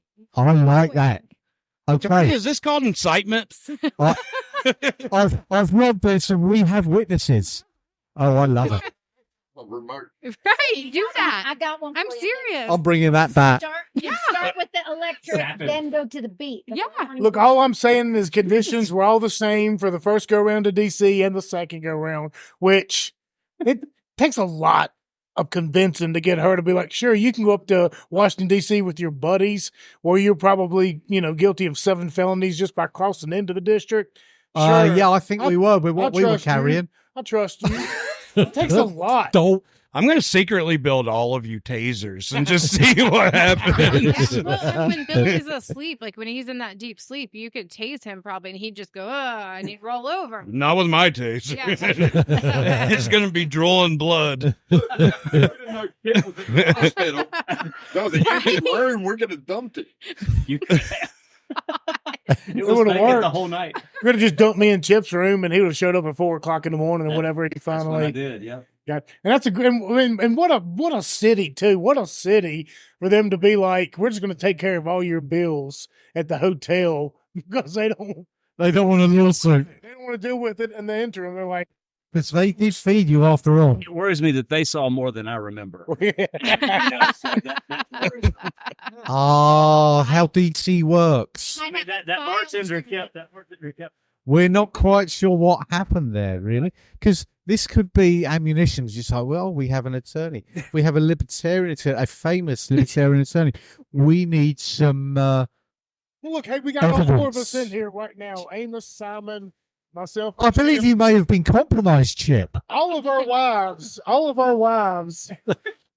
When we explained to them who the one that gotten the most trouble? I mean, they were all dumbfounded. We all asked them separately, who do you think was the most likely to end up in the hospital Or in jail. Or in jail? Yeah, I went through the entire list and And checked. Tara said, Who was first? Tara. Tara said me first. Yeah. That was, yes. Simon second. Amos. Oh no, I said Amos. Oh, Amos second. Is either way. And then Chip was last. Your wife said Chip was last. Your wife said Chip was last. We all Yeah. had a fine evening. I would have put myself last too. It surprised me So too. you had to make sure you were. My wife put me first. Well, you did Yeah, a of course. great job. Man, Same. you know, Good this is what job. happens when you have kids and you get out and it's like, oh my God, Yeah. what am I going to do? I see why you became an attorney now, just to make sure. Yeah. So I know my future. That right there's exactly what worries Tara. Yeah. Yeah. You have kids, then you get out. Yeah. You're right. But look, I think we were doing things for the better good. We were representing Appalachia and we were representing our thought process, and we got to meet a lot of great people, and we'll be back there next year for it though. So, for our wives who listen to this and who are here right now, understand that your sacrifice for us is for the greater good of Appalachia. Just know that, okay? Let's take him off of the team. Yeah. That's a team player right there. Absolutely. Okay, we're all here to There help we each go. other. You see how I spun that? I heard one of That's beautiful. That is beautiful, my friend. I'm gonna tell you right now. At the end of the day, it don't matter if it's Matt from Richlands, us from here. Richlands. Oh, there you go. He is saying it like a northerner. Oh, babe. Richlands. Sorry, Tara. Thank you. You guys meet. Oh, How did this come about? Because Billy just says we've got this thing and this guy and this machine and da-da. But I mean, well, we met on the internet. Have you ever heard everybody of the else. Philly equation? yeah, there's that. Have you ever heard of Bumble? Bumble? No. What the hell is Bumble? Oh, fuck, where's this going? What the hell? Oh, Grinder. Grinder's the one I'm. Chili? What is that? Do tell. All right, so we're going into the next phase, are we? Now look, But Appalachia Embarrassed. sticks together no matter what. Yeah. From day one through history, it don't matter. Well, no one else is going to do it. Federal government's never It's all built fun any and games till we infrastructure. get involved. Yeah. He accidentally showed up here. We accepted it. With a cannon. On a boat, yeah. I'm on a boat. We came in Yeah, through like, the look, back I- door. At the back door. We came in through the back door. I know, We but did I'm all the hoping there's going to be a talking. bunch He of people listening to the show for the first time and follow Rife Technology over here. And when you do listen to it, you need to go back and listen to our shows because it is very well understood that Simon is most likely MI6. And I mean, not quite James Bond, but not quite Mr. Bean. You know what I mean? Shaken, Like, not stirred, old he's chap. somewhere in the middle. Because every time you turn around, and big shout out to our friend Chris Hodges, the guy who started Floyd Fest, a phenomenal dude. We bring him on the show the first time, and Simon starts talking about some who knows South African Lucky Dube. freaking artist that nobody in their right mind other than Simon and maybe my wife has ever heard of. And Well- Chris is sitting across from me. He's like, "Oh, I had him at our first ever Floyd Fest." So boom, we got And then Simon starts talking about, the yacht with Paul McCartney and drinking. Flying with Jimmy Buffett on the Flying plane. with Jimmy Buffett, drinking with Phil Collins, working with the Rolling Stones manager. Or we're And talking to a band about a F1 driver stalking them, and Simon's like, "Yeah, I've heard of that guy." Yeah. See, I mean, my question is, when can we get Heather on here without some? And then we can get to the bottom of it. well, we need to have a girls only episode. No, she's loyal. She's already been indoctrinated. Angels. We need to have a girls episode where we will start it, but we will all, as men, That's when we'll walk get into away talking about how for 30 minutes. we We'll know let them have Donatella 30 minutes. and Versace. then- Nice. Oh, right. Nice. He hasn't figured out. No. I mean, but we'll give y'all 30 minutes, because we don't want to Too much to come out. torpedo yeah, everything. because then we'll take over. Listen at it. Right. The crow will be in here having his Oh, own yes, microphone. that's my. I got some MI6 shit for later, too. You're going to love it. Well, I hope so. But like I said, every time you turn around, just Simon is there. He's got big time, cultural people around him. He's a sea captain. Every time I mention any waters that are rough or any incident, there he is to talk about it. He's a diver and he's a sea captain and he's been around NASA and all that. Like, it's hard not to think he's MI6, which is fine because we've had MI6 on the show before. We've had politicians, we've had, we've had people who were in a very tough bind after this past weekend. We won't mention. Yeah. So how would MI6 have handled this past bit? You know what? We're going to talk about that here momentarily. I tell you what we're going to do real quick, just because my lovely wife has brought us pizzas here to snack on. We're going to stop for a couple of minutes. Everybody have a bathroom break and a pizza break, which we don't do very often on the show. One word. Smoke them if you got them. Okay. Then we're going to come back on and we're going to finish because we got a lot to talk about after this past weekend. And I'm going to do something we normally don't do very often too, I guess. We're going to play some music right here in between segments. And since we didn't start off the show with failed musician Joshua Grice and the Harwell Grice Band, we're certainly not going to play them here in the intermission either. So start off with Corey Henley Up on a Mountain. Let's do some Let's throw some Crawford and Power. Crawford and Power. We're going to do man. Crawford and Power. Play a Hank Jr. song. Maybe we'll end the show with some Colby Helms. Some Colby Helms. We're definitely not playing failed musician Joshua Grice and the Harwell Grice Band on this show. You heard it here first. We're going to take a quick intermission. Let everybody take a bite of pizza, and we'll come up and we'll finish off with we can't not. He's come up 2.5 hours away. We can't not talk about what happened this past weekend. So stick around and enjoy some Crawford and Power.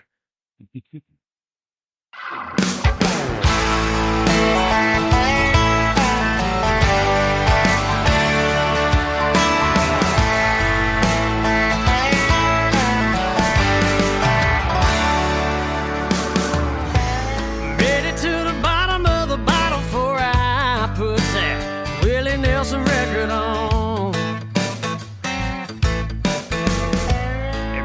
To my own surprise, I realized I hadn't been this drunk for so long. Spent all my money chasing some good-looking honey down in a honky-tonk. I thought she was a queen of hearts, but she turned into a joker that didn't hang around too long.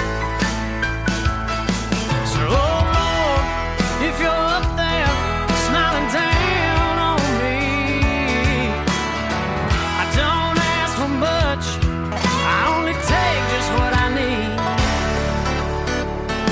So give me weed, give me whiskey, and play a Hank Jr. song.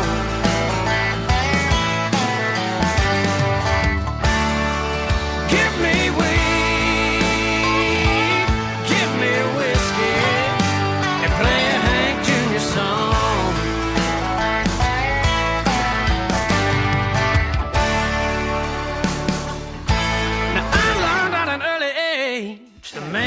above won't try to steer you wrong. So sure that he'd understand if tonight I decided that I need to get stoned. They taught me that's a good book, it holds all the answers in life that I'd ever need to know. Whiskey been and hellbound, this show hit me right. It rocks me right down to my soul. So give me weed, give me whiskey, and play a Hank Jr. song.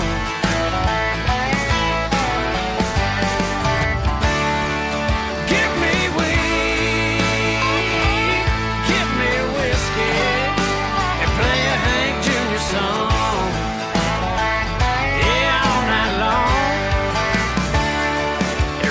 Strong.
military that have cancer. My mom has just recently lost a bunch of friends. She's in her late 70s, and a lot of her friends that were at Vietnam, they're all gone because of cancer. Your work environment affects your body. And Orange, what was it called? Agent Orange. So Simon has experienced hits in Iraq. That was like fast hack. He was away a month at a time from his family, from this healthy zone, and was providing for our family, and it was doing damage to his body. But has anybody really ever thought about what you get when you eat an MRE or MRI, whatever the hell? MRE. Yeah. I mean, you think about that for a minute. Has anybody ever thought about what you're eating out of that? Yeah, I thought about it. Yeah, I ate it for 4 months freaking straight. And something as basic. Hot sauce on everything? God almighty, absolutely right. Mixing everything in. Ranger pudding, chicken. I mean, sometimes buying food from the locals. Did you ever eat those constipation caramels? I went like a week and a half before I took my first shit in Iraq. Oh my Maybe God. Sounds like My first shit was in a mosque, and Of course it was. God. Of course it look, it was down a pipe. It wasn't like it wasn't in the sanctuary or anything. I'm not a savage. I'm not going to disrespect. I was them about like to say that. there's about to It be was in what I thought was the That's the bathroom. one that brought us. it's going to be jihad against bloody billion. Make a prayer before you did. I mean, what did you do? I just said, "Here's a hole." You better be good shot. That's all I'm saying. And we can relate We had that to a just taken conversation over- later. Well, the headlines the next day was shitstorm goes through Baghdad, corn cob hits local. It wasn't Baghdad. It was Al Assad Air Base in western Iraq, close to the Syrian border. We were one of the first people. We were one of the first people in Ramadi, and then again, we were one of the first people at Al Assad. If you remember Al Assad, it was the famous base after Trump bombed. Who was the Iranian general or whatever? Abagdad Dudati. No, Baghdadi was ISIS, the ISIS guy. Whoever the one for Iran was, he was in either way. So Iran basically called him up and said, "Hey, we're going to fire some missiles at your base. Let the people know ahead of time." There were no casualties, but somehow 70 Purple Hearts. Why? Because they started counting concussions as a Purple Heart, like in 2010. But neither Well, here hell, nor you'd have there. had 10 of them. That is where I'm up for 7. that is where this you will know this air base from. One. And Al Assad, that's yeah. Why am I talking about Al Assad in the first place? What were You shit in their offering plate. Yeah, okay. Yeah. We were talking about MREs. No, it was in what I would assume would have been a bathroom. It was I think it was a bathroom. workplace. It was workplace environment. But it was 2 weeks of eating MREs. That'll do it. So yeah, all right, we're back. Thanks. Thank you, Crawford and Power, for letting us use your music in our shows. We love you. I'm so glad that there's not any copyright things going on there, because y'all guys deserve that kind of treatment. And we've got legal representation. If you haven't listened, no. They just this is on their blessing, and They love us. I encourage you, go listen. If you're go follow them on any Go see him. social media, and then Unbelievable. find out where they're playing and go see them. They are one hell of a show, one hell of a time. They've been on the show multiple times. They are based musicians who, I mean, they've opened for Charlie Daniels, Travis Tritt, freaking Willie Nelson. Willie Nelson. You know what I mean? Like, they got some stories, and they're good dudes. So go And give they're them from a here. follow. Thanks for them. F1 And, drivers. you know, obviously for Corey Hunley for the music at the beginning. And I encourage you to never, ever look up the Harwell Grice Band and Josh Grice, failed musician. If you go find them on Amazon or Spotify, you're going to hate their music. You're going to listen to it and say, this is the most god-awful stuff. No. He is brutal. We don't have to tell the story ever again. His band is phenomenal. Him as the lead is a joke. Oh, ouch. I love It you. hurts I love you, me. John. It hurts me, Josh. I love you. Failed musician. Definitely don't This is the after show. definitely don't look up the Harwell Grice Band. And I'm guessing at the end of the show we're gonna end it with Corey not Colby Helms, not Corey. Started with Corey. Colby Colby T. Helms, who some people that are very in the know in the industry have commented to us that Colby could very well be the next big thing, like the next Tyler Childers, Billy Strings. He's got He's whatever got it is that those people, and these are industry experts.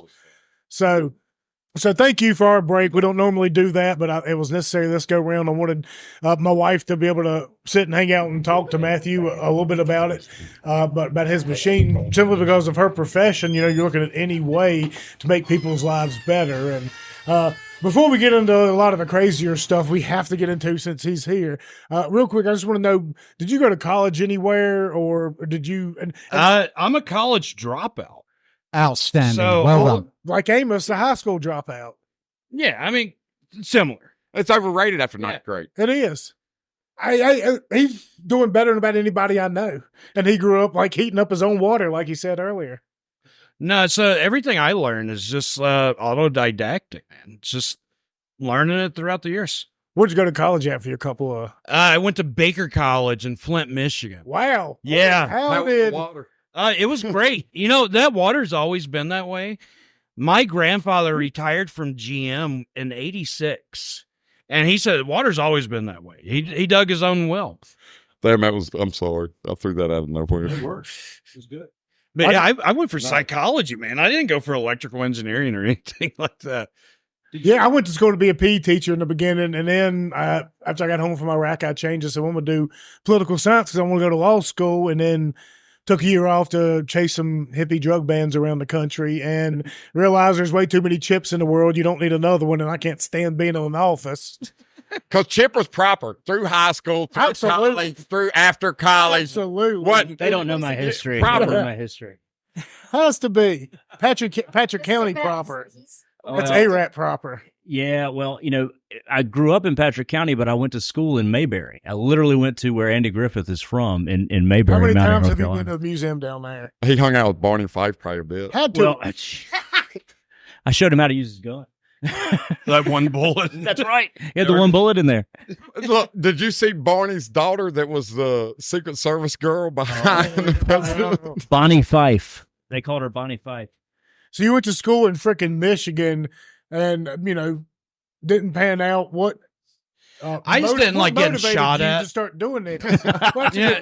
That will do it. Did you see a lot of that when you were there? No, Okay. actually, I saw a couple of people get shot in the head driving down the road in Flint. Really? It's Flint, Michigan. Wow. Yeah. Never been, so I can't really. That's put it. it Don't into That's go. why I asked. Don't go. That's I why mean, I asked. That's the best advice I can That's give why, you. That's why I asked. Sensible. Yeah. Yeah. So where Flint Fourth of is, July weekend. Oh, unbelievable. Murder capital of the world. It used to be. Was It right used to outside switch- of- switch Well, it used to between be, that and then Detroit. Martinsville took over. But It's- that's neither here nor there. Like half an hour north of Detroit. Oh, that says it. Yeah. No, it says yeah. Yeah. Did you, where did you learn what you learned? Did you learn that from manuscripts? I learned it growing up. My grandfather taught That's me. what I was and wondering. my Okay. dad taught me. Mhm. Like my favorite game on Nintendo was taking it apart and figuring out the components. How does it work? So you didn't have to blow on everything. You just. No, I you did could- that too. I mean, that's the slow part of my growing up. Right. That's awesome. That's the part that I was licking windows and blowing on cartridges. That's it. That's it. Well, all good men go through that phase. At some Yeah, point. you gotta do. you gotta You figure out whip what it that air tastes out. like, so you know not to lick it again. Yeah. Sometimes Oh, that's how we pick God. our significant others. I mean, Yeah, it just- tastes like pussy. That's exactly right. Oh my God. we need Tara, cameras I'm sorry. for this I'm sorry, moment Tara. right here. Patreon.com/get on tap if you want to So, subscribe. for all the I was incels innocent. out there, go out and buy a Nintendo Entertainment System game. Never had a video. I never did that. No, never. How about a wife? Or not. Wife? Yeah, I do now. Okay, you know the taste. That's right. They did. They really did. That's true. I thought that was like leftover bubble gum in the crack of the window on the school desk. Same thing. They encouraged people to sniff markers in grade school. They actually had the whole rainbow sniff of what? colors to sniff markers. Where'd you go to grade school? Is She's a it Yankee, obvious? a damn Yankee. You went to actually. Flint, Michigan too, did you? We all, man. And the hole is getting deeper as we did. That is right. Little kids would be sitting there going, here's the grape one. And you're going to color in the project. at God, school. now I'm curious what's in scratch and sniff sticker. Yeah. Oh, by the book. Something to get you addicted, obviously. Think about it. I mean, well, you guys are a bunch of freaking heathens. We went into the cricket pavilion, got up into the roof, was drinking whiskey, smoking cigarettes, and playing poker. What the fuck happened here? Well, I'm talking second grade. You guys spell tire Tyre. We do. Yeah. Damn good point. And while you were thinking you were doing something sneaking on the roof, I was going out in the church parking lot to the deacons' cars and stripping wires, sticking them under the spark plugs, running them up through the door and into the bottom of the seat of the driver's seat. So when they turned the key, it's like a shock in their ass. Let me tell you about this guy right here. That's electrical engineering. You're an engineer too. Good. Well, I'm a high school dropout. Well, it's electrical engineering though. You still win. Because I went home after 10th grade. I said, Mom, look, I ain't going back to school. Why? Well, so I worked for a construction company this summer, and this is how much money I made. And by my calculations, I'm pretty certain I'm smarter than the 5 guys that I was working with. So by this time next year, I'm going to get at least 2 raises. And if I go back to school, by the time I get out of school next year, I will have lost this much money. There you go. And they were like, Can't argue. Can't argue with you. all right. Yep. So I went and bought You know, here's the thing. I'm going to be honest with you, and this should make all of you guys feel bad. I just a little bit of talking to you, you might be like a savant of something and a genius. Yeah. We've said it before. Like this is inspiration for this show, is hanging out in his wood shop, just sitting around with beers, because you could be sitting there and there's somebody 18 years old all the way to 80, men, women, boys, girls, even like gay people, straight, black, white, it doesn't matter. They come up to the wood shop, they hang out, and the conversations are just like, you have to put this out here for people to Jamaican listen dentist to. has done hit me up like 3 times since I've been up here. Jamaican. Oh, man. That's motherfucker, dude. You'd love him. Look, let me tell you a story about this cat right here. Let me tell you what we told it on the show before, but it's always worth bringing up every now and then. Back when I got home from Iraq, look, a lot of the guys I came back home with got into meth, heroin, all kinds of crazy stuff. I got into Amos? German Baptist guys out of the freaking church going freaking wild. I mean, Rumspringer. so, I come home and I'm partying with them. I'm hanging out. We're doing our thing. And You said you got into Amos. I just want to make that clear. his lifestyle. His lifestyle. Oh, okay. So, I mean, this is back before the housing crisis and everything. So they're making hand over fist. I got all this money from overseas. And we're just having a ball at the lake. We're just everywhere you go, we're having our grand time. So we have this party down there one night. And, great time. All the best people before social media. So no riffraff down there. All word of mouth. All verified people. You know what I mean? A beach in the basement, strobe lights, I mean, disco ball. finest looking women you can imagine. Down there with a bunch of 2 slack single jawed dudes fucking rednecks living on the lake. I never understood that either. But it's just, but I think it's natural. That's what saved him. We're talking about holistic stuff. You know what I mean? Like Because, women are The adrenaline rush of coming from combat back to civilian, you can't handle.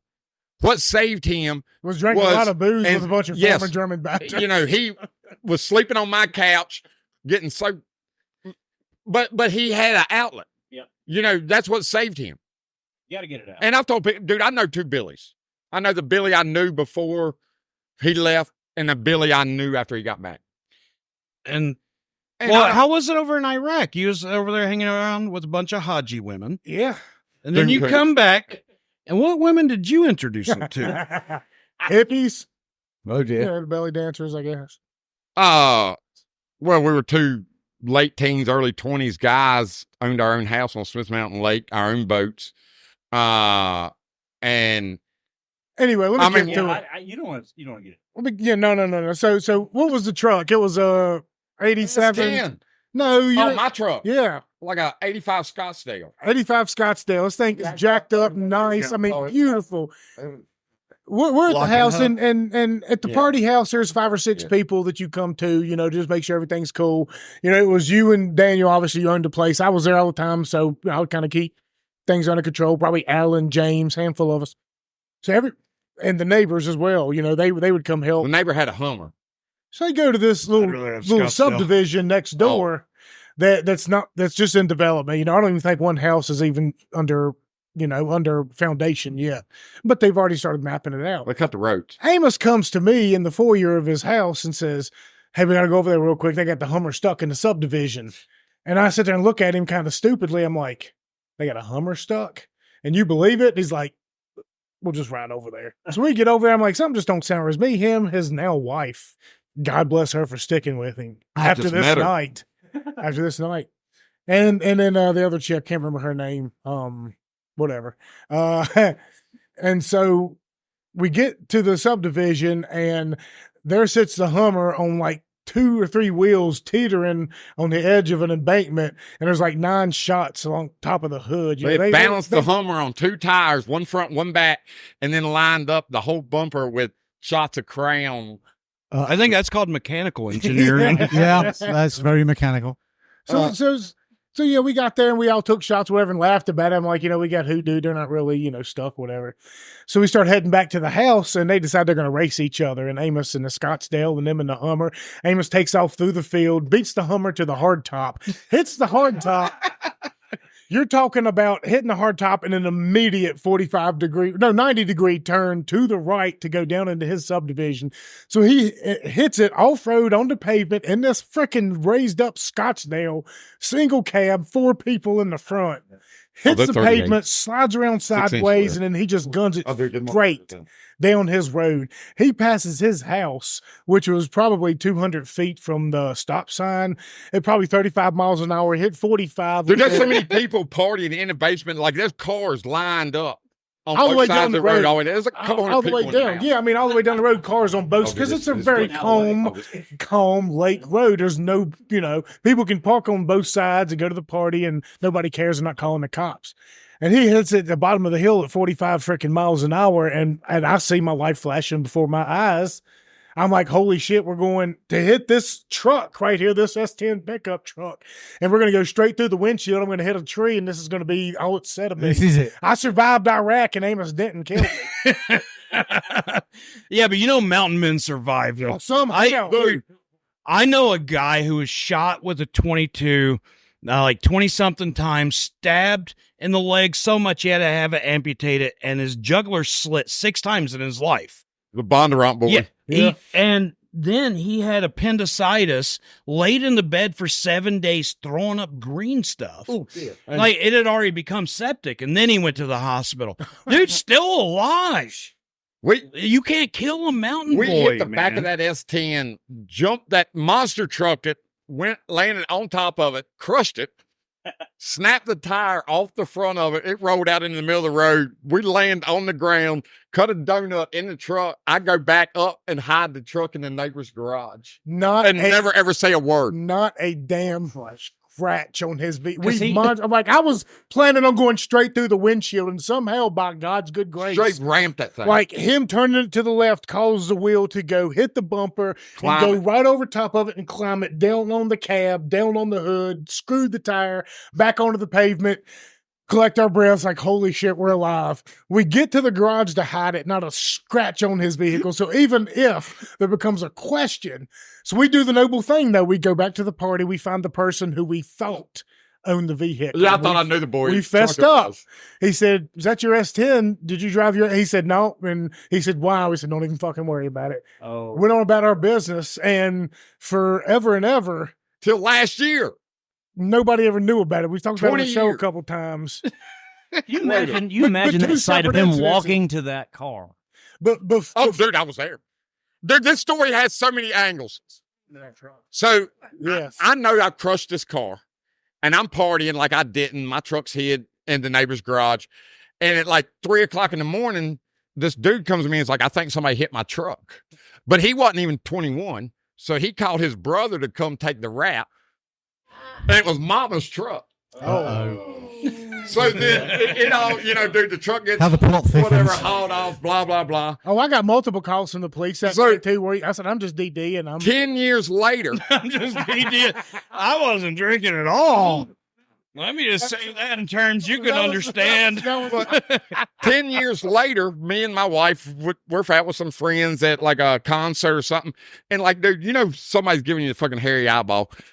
Thank you very much. Very good. That's an English term? Very much so. Fuck happened to and you I guys? just kept, this dude just kept looking. This dude just kept looking at me. Like I could feel it. I'd look over at him and like, finally I was like, all right, man, I had enough of this. No, I walked over there, like just casually, I was like, hey man, how you doing? Good. I was like, I know you. And dude, he looked at me, he said, are you Daniel Amos? And I was like, No. But it was me and my cousin lived together, and a bunch of people didn't even know who we were. They just knew it was badass parties. So it was Daniel and Amos's house. So and I was like, no. He was like, no. No, that is not my name. That's not my name. But I'm thinking, dude, I know where this is going, and I ain't sure where this is going. He was like, did you used to live at the lake back in the early 2000s? I was like, yeah. He's like, dude, I got to know. I'm like, what? He's like, all right, man. He's like, so a couple of my buddies picked me up one night, and he was like, we ate mushrooms. I'd never ate mushrooms. Oh. He said, then we're going to this party. This dude's name was Daniel Amos down to the lake. He said, by the time we get to this party, he's like, dude, I can't get out of the car. And he was like, so my buddies left me in the car on the side of the road. They go into the party. He's like, I'm sitting there. I'm freaking out. And he was like, all of a sudden, out of nowhere, this truck comes flying through the air and smashes this truck in front of my car and just cuts a donut and leaves. And he was like, dude, I freaked the hell out. He was like, so like the next morning, like I was like, asked my buddies, says like, dude, what happened to that car in front of us? And they were like, man, nothing. And he was like, dude. He was like, and they were like, no, they never even knew it. Like they come out and left, tell them, and never even knew the truck in front of them was flat. Oh my! And he's sipping on shrooms and then truck comes flying by. Never ate them before and never ate them since, I can tell you. And so he was like, dude, please. He was like, did anything like that at all happen at your house one night? And I looked at him and I went, I think something kind of like that did happen. He said, oh, thank God. He was like, man, I thought all these years I've been crazy. I was crazy. He's like, man, he's like, dude, I was freaking out. And my buddies told me. So this is like 10 years after this happened. So then like a year ago, our tech guy, Drew, was up at the wood shop one night. We're drinking. And I tell him that story. And I was like, I think the dude's name was Nubs. He was missing fingers. He was missing a couple. He was missing a hand. And, like, cause like, I mean, when he come in to tell me his truck got smashed in the yard, he was like, by the way, my name's Nubs. He was at my house partying. And he went to stick out his hand and I went to shake it. I was like, oh, dude, I see what you mean. I thought Nubs was dead. I kept telling everybody. I said, so I think we could tell it on the show. This story had never been over on this. This story had never been told, and Billy convinced me that Nubs died. So we tell this story on the podcast. But I talked to an attorney too. They said the statute of limitations for a hit and run is like a year. So my tech friend that works with us on the podcast that lives in Charlotte, like a tech nerd, dude, Drew's awesome. Techie, if you ever need a tech guy, the guy's real. He's on it. We're talking. I tell him this story, and he's like, "Dude, I know that dude Nubs." He was like, "He was my friend." I remember that. And I was like, "He was like, I ain't never heard that story." He's like, "That didn't happen." I was like, "Dude, I swear." Boom, he fucking calls this fucking number, and also this guy answers the phone. He's like, "Hello." He's like, "Nubs." She was like, "Dude, was you at a party at the lake like 20 years ago, and your truck got monster truck?" And it's on speakerphone. And the dude is like, yeah, me and my brother were just talking about it at Christmas, and we still don't fucking know who fucking hit my ship. It's a small town. Now they know. And no. I know Daniel. And Drew was like, dude, I'm sitting here talking to him right now in the wood shop. He was like, no, where you at? Oh. And Drew's like, Boone's Mill. And he was like, I'm in Vinton Eaton. Give me an address. And I'm like, fuck. Well, I got to come clean, man. I've always felt bad about it. Oh, You sound no, because it's been that long. It's a lawyer. It's a lawyer coming out. Yeah, but it's been I'm so glad you're getting peace listen. now. Now, here's the thing, though. This is the weirdest. I'm pretty sure that maybe 90% of your listeners think that you're retarded. But hear me out. Like, I think it was you asking me, well, what about pushback from Big Pharma and FDA? This is the reason I'm doing this. I've grew up on stories like you're retarded too. I know that I can't die. Like, I'm good. Okay, yeah. I told you to get along with. That's his freaking, yeah. Yeah, you and I think we might be brothers. Who's your daddy? No. Because you know who your mother is, but you only think you know who your dad is. I know what they tell me. That's what I'm saying. But I convinced everybody in elementary school that Martin Luther King Day was my birthday because it's the same day, and I got out of school for that. So I was like, no, we get out of school for my birthday. Ain't Martin Luther King Day. Do you ever notice they don't make car sales on Martin Luther King Day? I feel like that's some DEI kind of, like we should institute that into a our level of Toyota-thon, right? Yeah. That is dastardly. Toyota, where are you? Dastardly.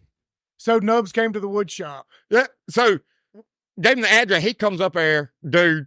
We cried laughing. He was like, the only thing I'm fucking mad about is he was like, I had to pay $400 deposit to insurance something to get my car towed. I got my wallet. I gave him $400. Dude, he was like, and the beautiful thing about it was he was like, after it happened, yeah, he was fucking pissed. He had no idea. Sure. Never until that point, 20 years later. But he was like, I thought about that. And he was like, I had no idea what happened, but I felt like I saved somebody's life.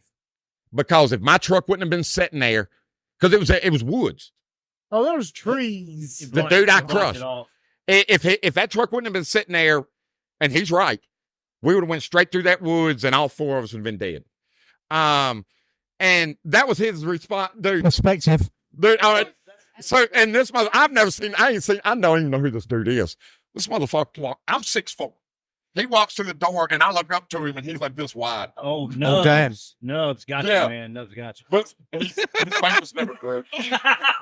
Right. He could punch the fuck out of you, though. If you think about Love you. He doesn't have to- Yeah, that's what I'm saying. There was this- I just like the fact that some guy took mushrooms and everybody saw the same crazy thing. It's one of them stories. I mean, how many stories can stretch over a 24-year period?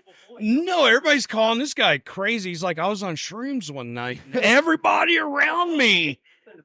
But it's And then now he's probably going back to everybody he ever told the story to. oh, He's dude, like, every "No, one of his look." buddies. And then I was still telling him he's crazy And- again. yeah, You and they're all never like, met no, that this- guy. No, It's a gift that keeps on giving, right? He's no give. Oh, that's he different. went back to his Who buddies knows, like that. though? So y'all really got in the car Everybody. and drove me home and pulled around a vehicle that was flattened and didn't know there was a vehicle in front of you flattened.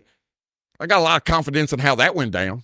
We definitely need to get Nubs on the Well, show. I was going to say, one night, I need though. to see Nubs now. We I got to need get see him, on the go to show Lenny one on night. Amos over. One of our Woodshop Chronicles, we have to get him Oh, up he's there. got to come up. Honestly, I think you guys sold me on a house on Smith Mountain Lake. Oh, golly. That mud Hey, hole's that's overrated. what we're doing. We're buying a boat and moving to Smith Mountain Lake and crushing vehicles. For There you go.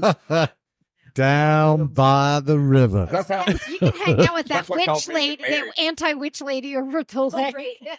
Well, you guys know a witch lady at the lake?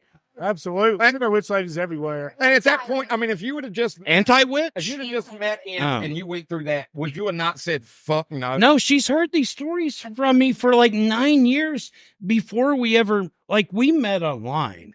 Have you ever heard of an app called Grindr? I've never been on a. Get the fuck out of here. I thought it was Bumblebee. Bumble. I tried to fix That's it. Bumble's date one and Grindr's date two. No, we met online like 9 years For ago. real? Yeah, we only met in person like last year. Oh, cool. And she's heard these stories. Right? What's that? You chatted for that long? Yeah. We knew each other. Yeah. And it was on Twitter. Thanks, Elon Musk. No, Jack Dorsey. I'm sorry. That's right. Somebody just can't compete. But no, we met online this long ago, and then we finally met last year.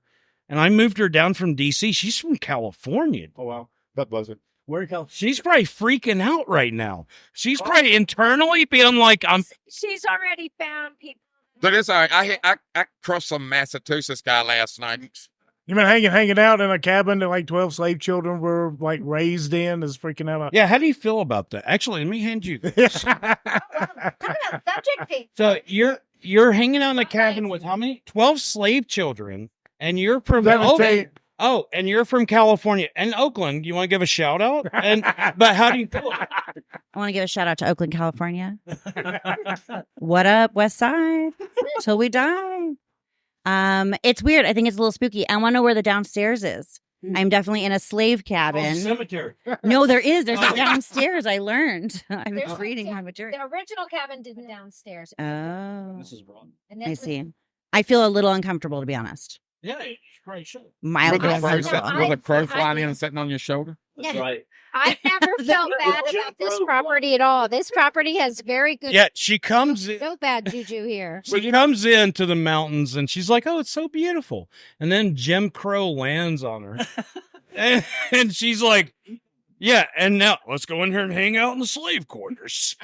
Caw, caw. It actually looks a lot Yes, but yes. it's like Greener. Well, yeah. There's a week in But California. the one thing about Appalachia, California is so diverse. North of It is.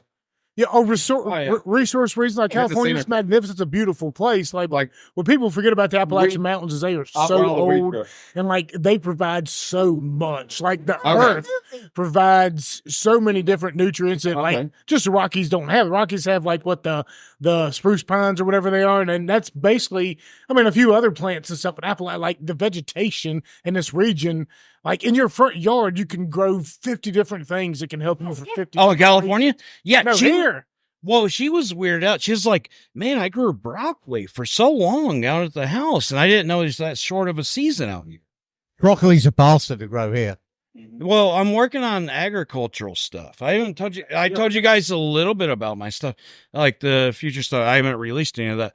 But what I'm doing is what I'm doing for you and your body for the plants. So we're blocking all the radio signals.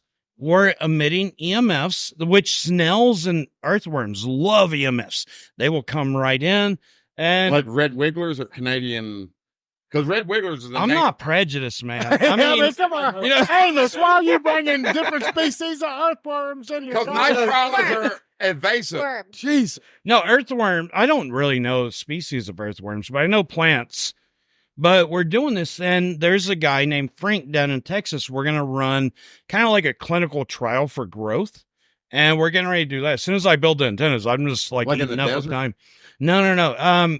He owns a company that deals kind of like with water energy that's all over the world already. And I'm hoping, because the biggest thing right now, if we continue on the path that we're on with forever chemicals and different chemicals and spraying chemicals in our food to replace everything, like what you were talking about with milk and what we was talking about with farming, there's going to be billions die within the next 10 to 20 years.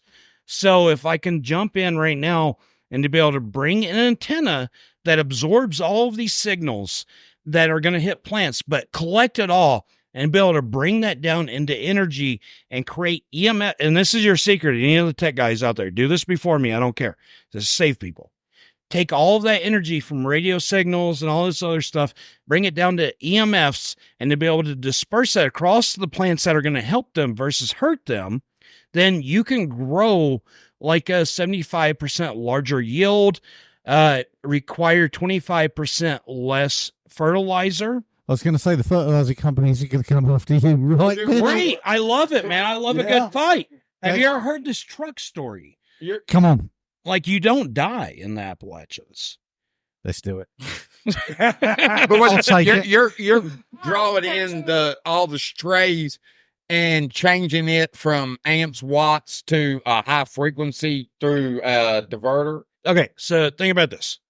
If you're a radio station, it takes power to emit radio signals. The waves. Those radio signals are waves, and they travel throughout to where you can pick them up on your But that's all watts. on your radio. No, listen, it's still powered. But if you can create an antenna, just like the antenna on your house whenever you used to watch TV whenever you were younger, that's still a signal. Now let's collect everything. Let's make a tuned antenna that can collect the radio signals, the TV signals, all the 3G, the 4G, all these other signals. Let's just collect What's them not all used? by The one signal that's antenna. not used, the stray pull it in. What do you mean? Like with the tower. So you're saying We're not creating a tower. We're just creating an antenna. Just like a TV antenna has different dipole antennas a on it. receptor. Yeah, a receptor. And then let's turn that into electrical energy. Let's capture that, run it through a coil, through vortex torsion technology, and to be able to emit EMFs that are emitted throughout all these plants, and let's let them grow better. Yeah, Have you heard of electroculture? absolutely. This is electroculture times 10. But electriculture is expensive. Not Like, with, I mean, like not a with big my state. setup. But I'm saying like on the when you think about that on the setup as it's marketed, it's expensive acreage. If you could do it, It's I just expensive acreage, Right. but as of right now, honestly, if our federal government did not pay our farmers to extinguish their farms, then a head of cabbage should cost 25 cents. It's all Yeah. about yield. If it wasn't It's for all our about federal yield. government, Control the yeah, and that's what it is. control I want- the people. And I'm not here for the federal government or anybody's profit. I'm here for people. Buy an antenna, let it run for 2 years, grow your own stuff. How much better would we all be if we were all better? So that's the next step is how can you do it yourself and be better yourself? You okay, We need Amos? somebody like Amos who's running S10s over and who he's walking out. But teach them how to do it.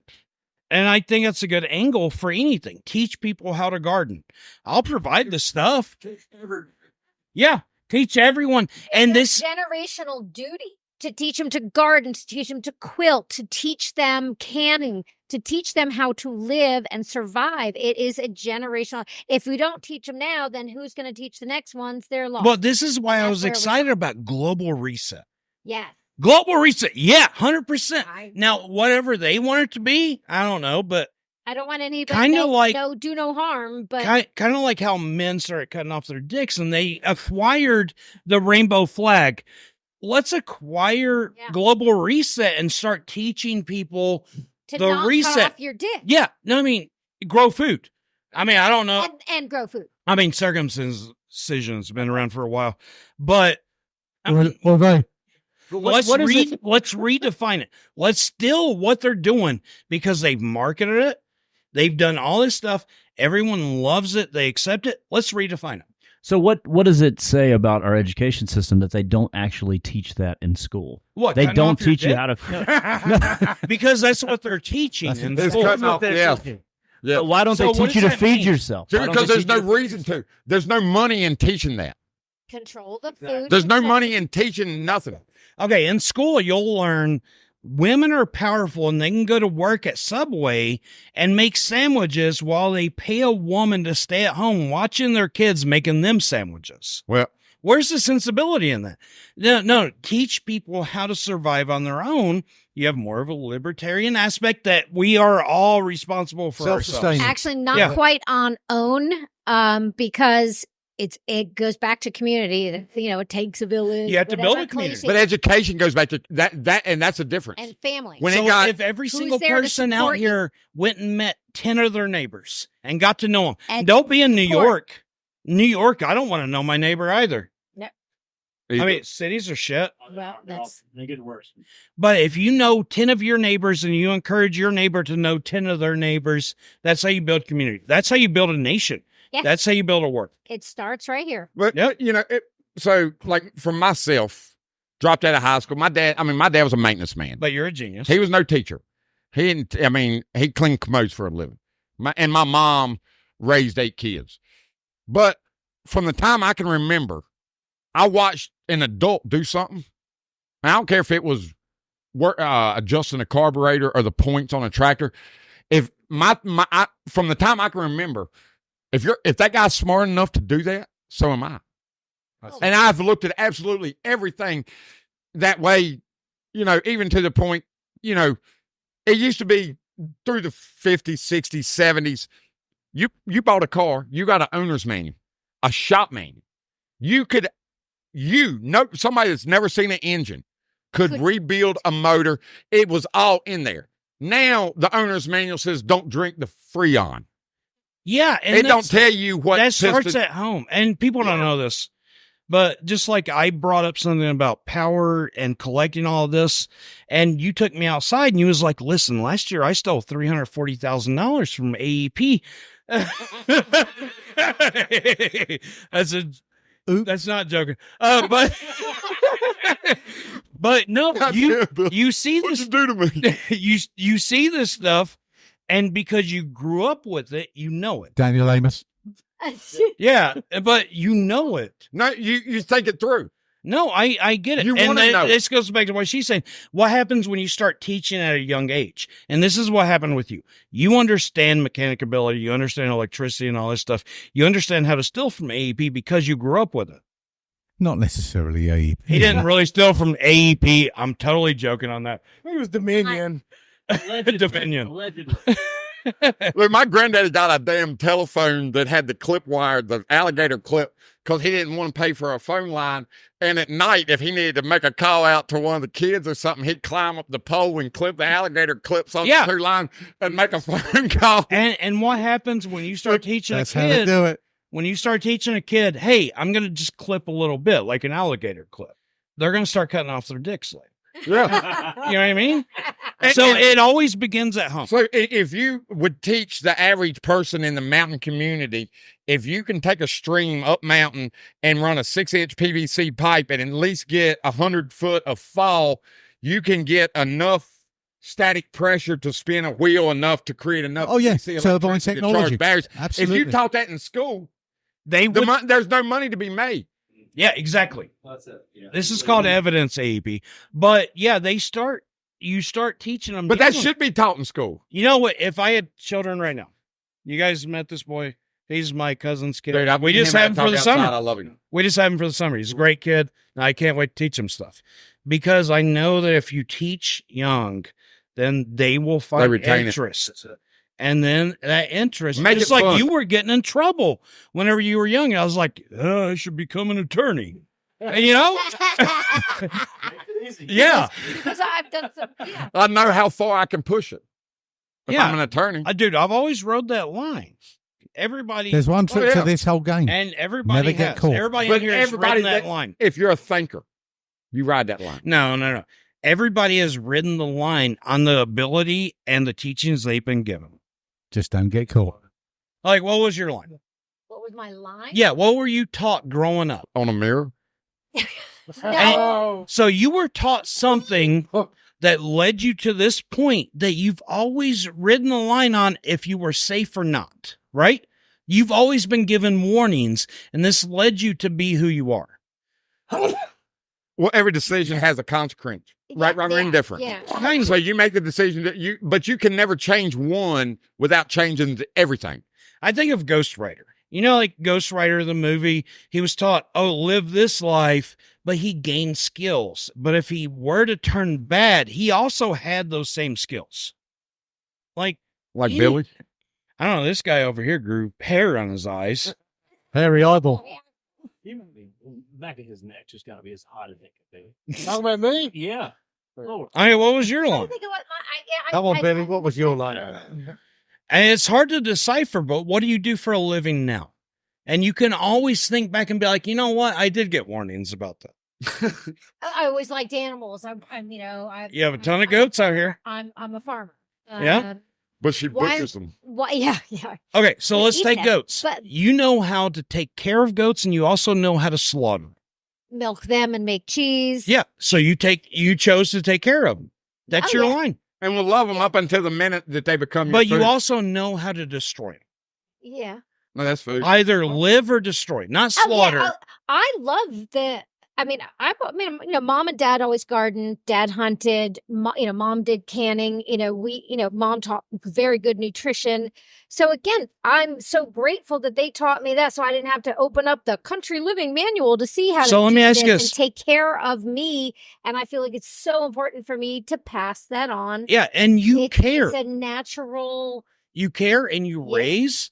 Yes. But if the U.S. government come to you and said, we have to destroy South Korea, you wouldn't know exactly how to do that. You could destroy their goats. You could destroy their farming. You could destroy everything, right? Yeah, to destroy the food. That's your line. Yeah. Oh, yeah. Food. Yeah. Food is definitely Yeah. the line. Yeah. Oh, yeah. Yeah. Okay. Yeah. If you start talking in that. You see what I'm talking about now? yeah. Like Oh, yeah. yours is Well, food. Yours is, I don't know. Yeah, I mean, we definitely. Crazy. Yeah.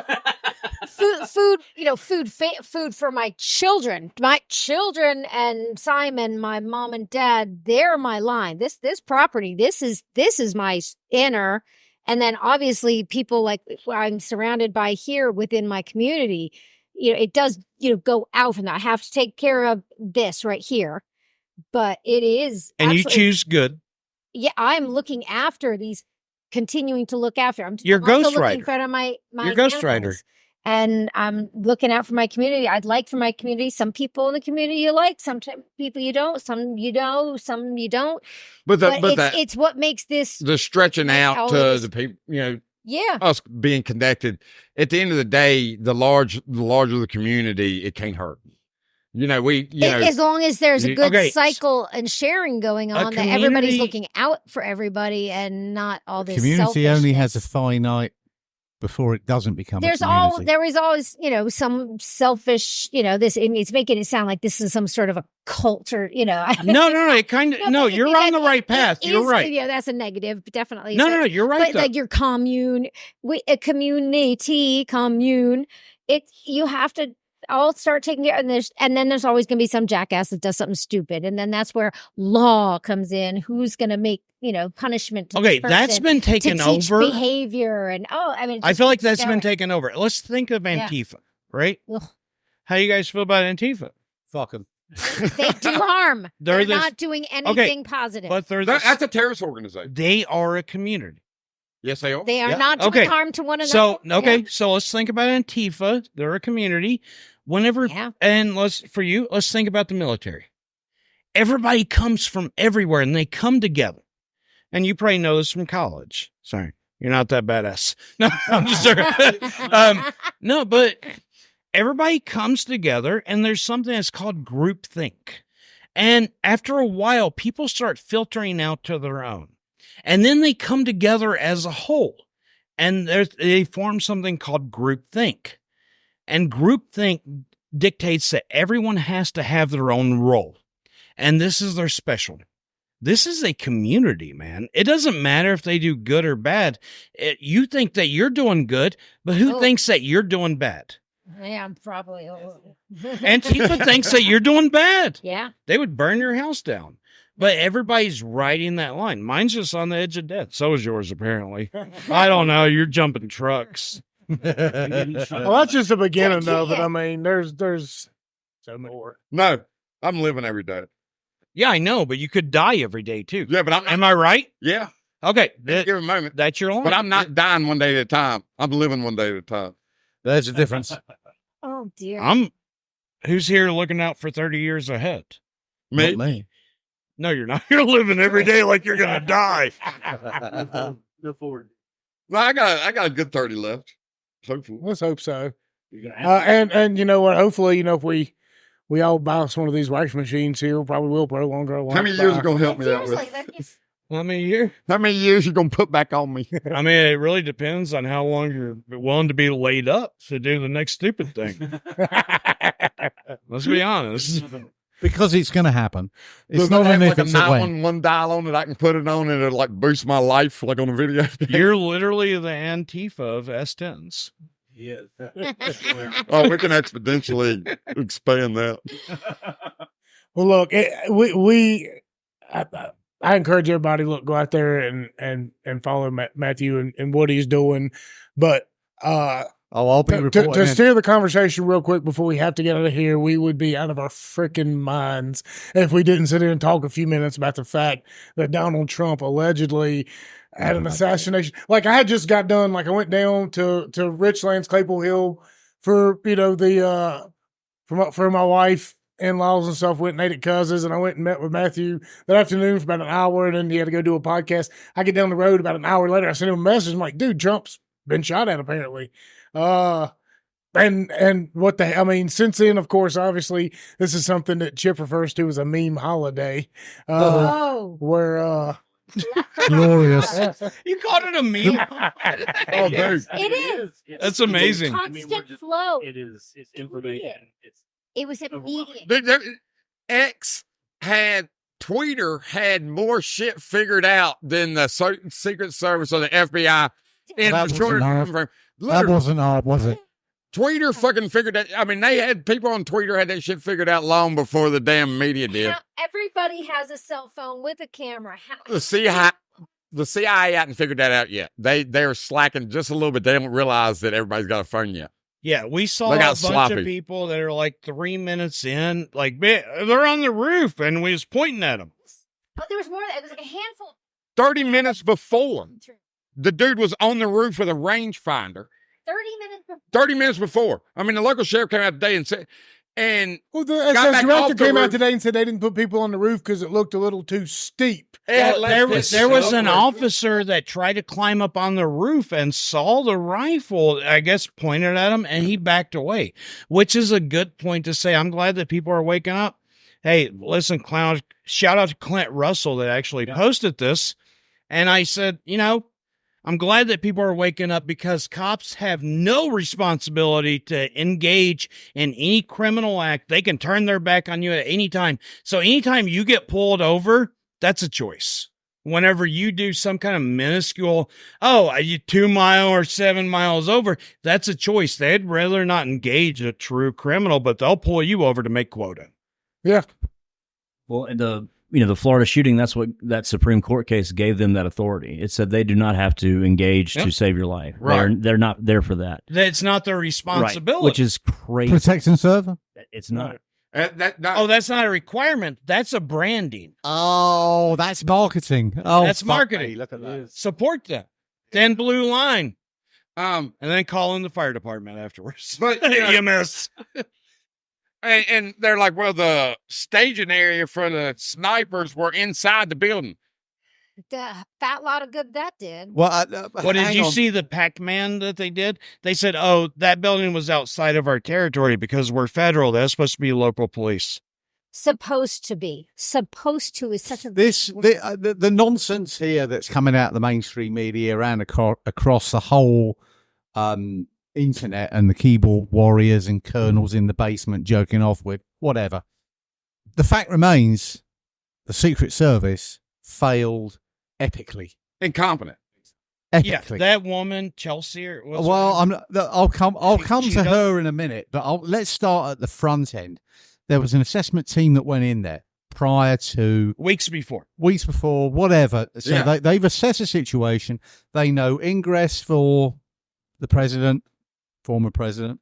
They know the egress. They know where he's going to be. They know the timing in the exit of everything. Every sniper. They know where every person is sitting. Well, on their detail. But they know all the alternate routes. Everything's set up. It is scripted, right? So they've gone in. They've made their assessment, and their assessment obviously is a complete failure because when you go in and you're looking at lines of sight, those become areas of observation or areas of denial.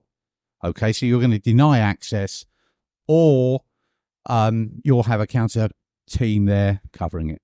And that's going to probably go over a longer distance. The fact that you've got an engagement distance of 130 yards tells me that everything fell apart. There's no way that anyone... and that position wasn't covered. Now, these counter snipers will go in and they'll set up their position. I know how it's done. And you're going to set up MI6 training. Yeah. No, fuck this. So you're going to set up range cards. You've got your sector. You're going to set up range cards. You make the drawing. You range find. You set your dope on your scope. You know exactly the engagement distances of the threat areas. Right. So that's how it's done.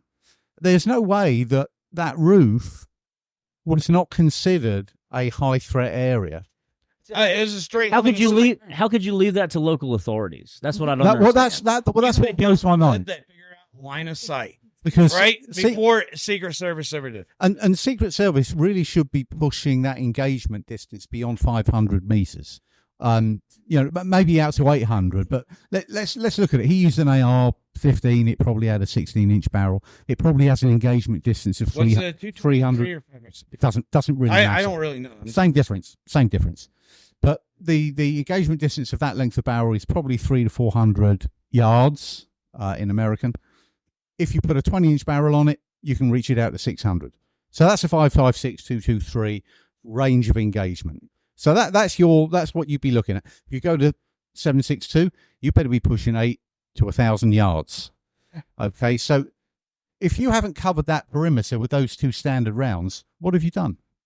You've just let the fox in the fucking chicken coop, right? They've let the president try to be assassinated. Right. But we saw the level of incompetence with that Secret Service female agent, where Trump was being pushed into a fully armored vehicle. She was He was DEI hire. Let's call her absolutely. for what she is. Yeah, for sure. He was in a fully armored, protected environment.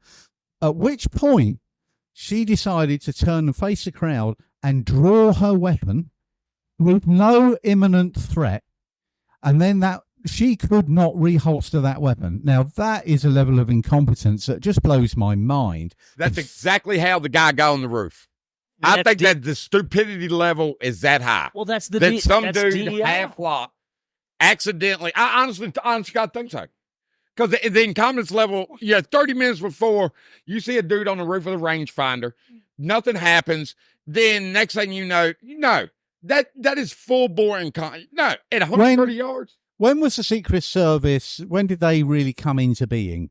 Roughly. Well, I just have to agree with Billy on all of this. That you are MI6 to know everything that you just like. Okay, hang on, but let's just touch on this one point because I'm talking about the overall incompetence, not just of the Secret Service, but their whole leadership and their whole designation as a protection service for the president and former presidents. So let's look at this. Abraham Lincoln, shot by John Wilkes Booth. I don't know if that was in the era of Secret Service. James A. Garfield, 1883, shot. McKinley. William McKinley, shot. November 6, 1901. Theodore Roosevelt, unbelievable that story. I'm not going to go into it. Shot October 14th, 1912. John F. Kennedy, November 22nd, 1963. Ronald Reagan, March 30th, 1981, and now we've got Donald J. Trump, July 13th, 2024. If that is a protection agency, let me finish.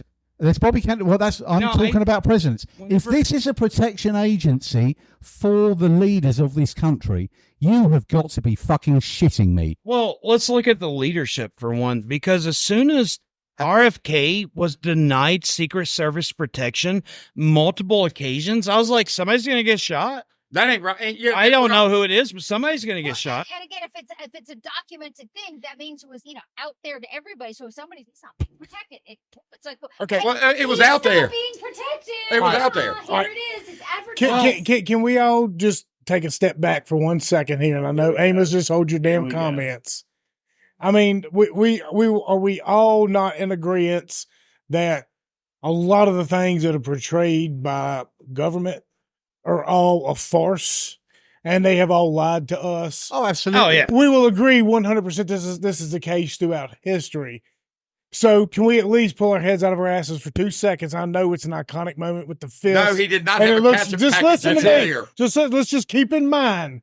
Let's keep in mind that he is a TV star. He was in the WWE, and that's all politics is anymore, is WWE. Where McConnell, Pelosi, and all these people, they argue and fight on C-SPAN, and then when the cameras go down, what do? They go back to their quarters. They suck down Cuban cigars and drink brandy and laugh about what they do to us on a daily basis. They bump hands, they hug. They're all freaking buddies. So can we at least sit there and just think for maybe 1 second, maybe this is all a huge distraction.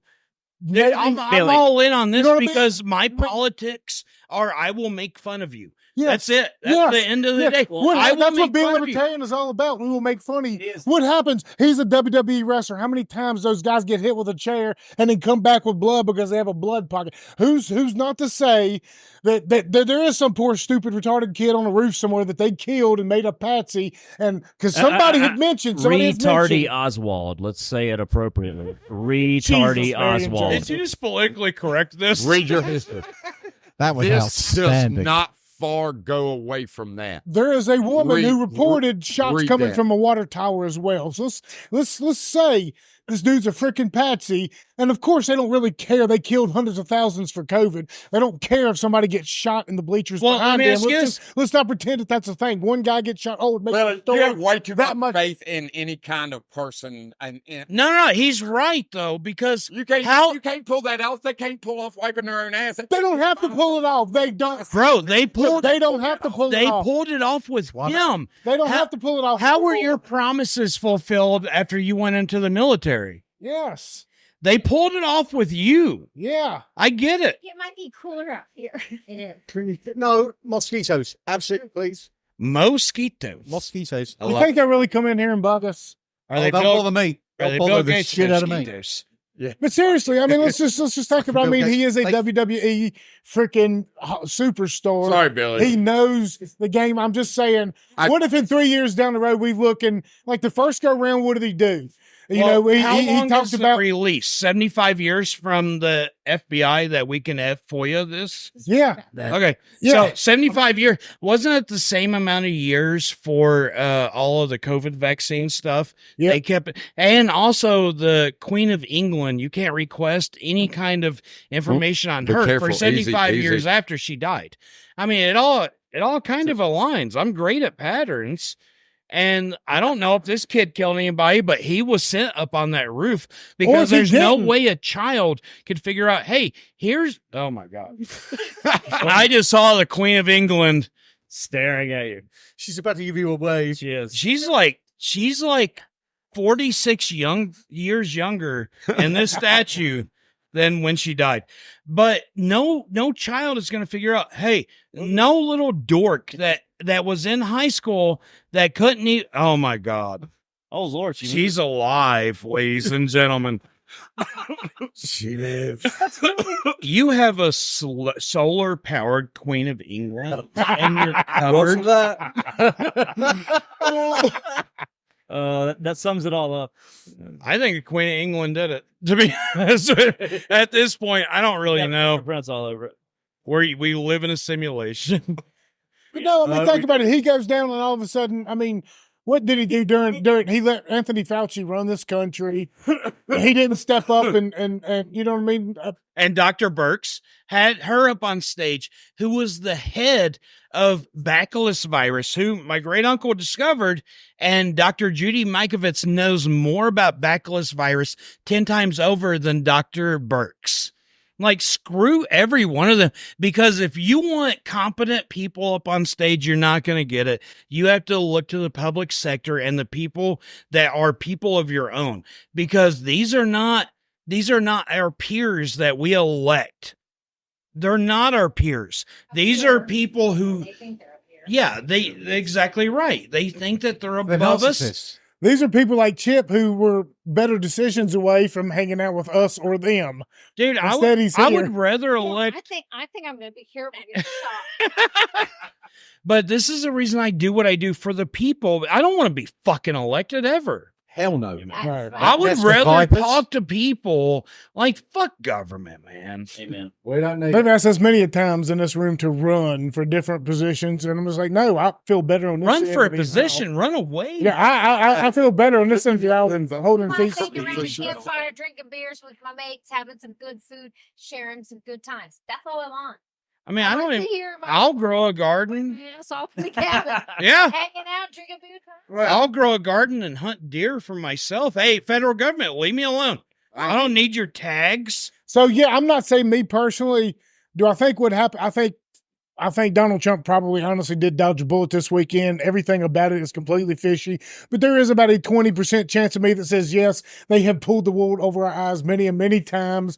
It's not that difficult. It's not that difficult to stage something like that. You don't have to fool everybody. We've learned this over the past decade. You don't have to fool everybody. You just have to fool enough of them, because we can scream from the mountaintops, this is all bullshit, and people just look at us and call us crazy. You know what I mean? It happened during COVID. It happened during the war in Iraq. It'll happen again. Like, you have people who are smart and people who are fucking stupid. And the stupid people, they're going to believe no matter what the narrative is. So let's just think for a second, as many times they pulled the wool over our eyes, it's not possible that he had some little blood packet in his right hand. He pulls, everything just happens miraculously to where he has this iconic photo.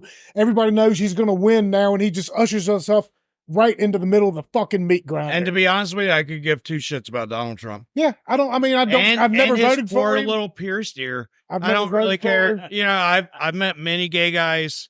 So what Stormy That worked Daniels in said, she took wrestling. shots to the face too. Oh, You know, here's what I saw though, and this is a different perspective on it. That I saw different levels of social media, Sorry, different Doug. sites that they were flooding. So I saw so much misinformation. Oh, it was Rife, wasn't it? Yep. He fell at the podium. Yeah, and this is the thing. We saw so many lies. I think that the misinformation council or whatever they have figured out, hey, if we flood everything, this is how it works now. Right. Flood everything. They can't keep up with Why aren't Yeah. we talking about Joe Biden's cognitive? We Because talked he about that doesn't many have times. one. If you listen to No, the but show we're all or talking about that. or you were a subscriber at patreon.com/getontap, you would know we Ooh, had there we many go. of these discussions Well, on no, the show. because now You know, what we're doing is we don't talking need about to. Trump. We seen the shit Now before he's elected it's- the first fucking time. Well, if you would, Now all we're doing is talking about Trump. but We're if talking you about were, Trump and what's going on, we're not paying any attention to him being a potato anymore. but if you It's were on taking- patreon.com/getontap, you would have figured out that in 2020 that Joe Biden was cognitively dysfunctional at that Oh time. yes, Absolutely. oh definitely. But what I'm saying is, we are not paying But I think attention in to that now. 1976 he was too. What else should we be There- paying attention to? Where all our focus is on him. What else is going on over here? What else is going on over here? Well, we'll never know, but it don't really fucking matter. Because At all end the of day, media, we can't- like we you can't said, affect the it. media has been blasted. Hey, don't blow my cover on selling my Rife machines, please. Let people pay attention to other stuff until I get to them. Exactly. Oh, like it's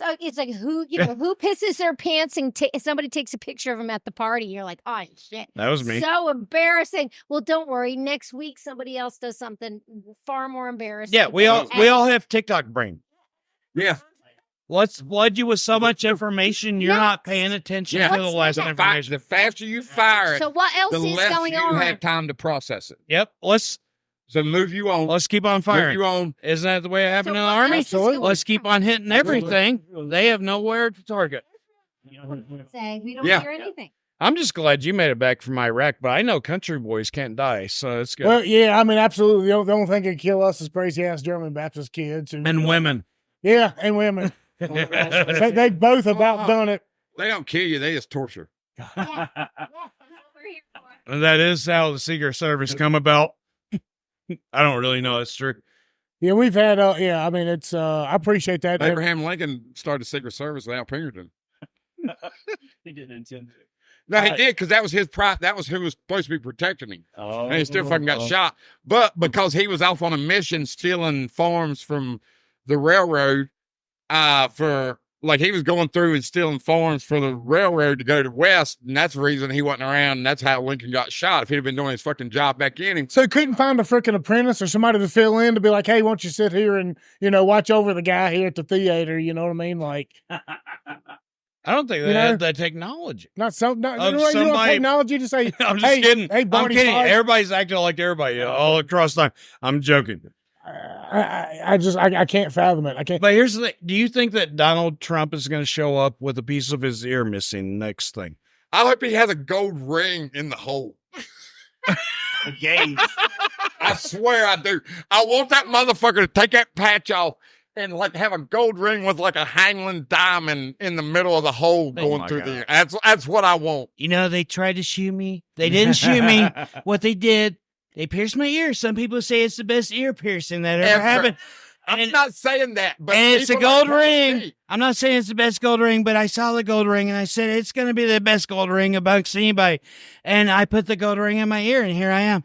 But think about how many votes out of the Democrat plantations in the hoods what he would Plantations? get if he had a gold ring and a diamond in the middle of his ear. Oh, tons of them have already come out and said we're voting any dude who can survive a gunshot. We got. I mean, like, Well, this is done. The bookie statistics, which are very reliable. If you're going to put money down, you need to go to a bookie for statistics.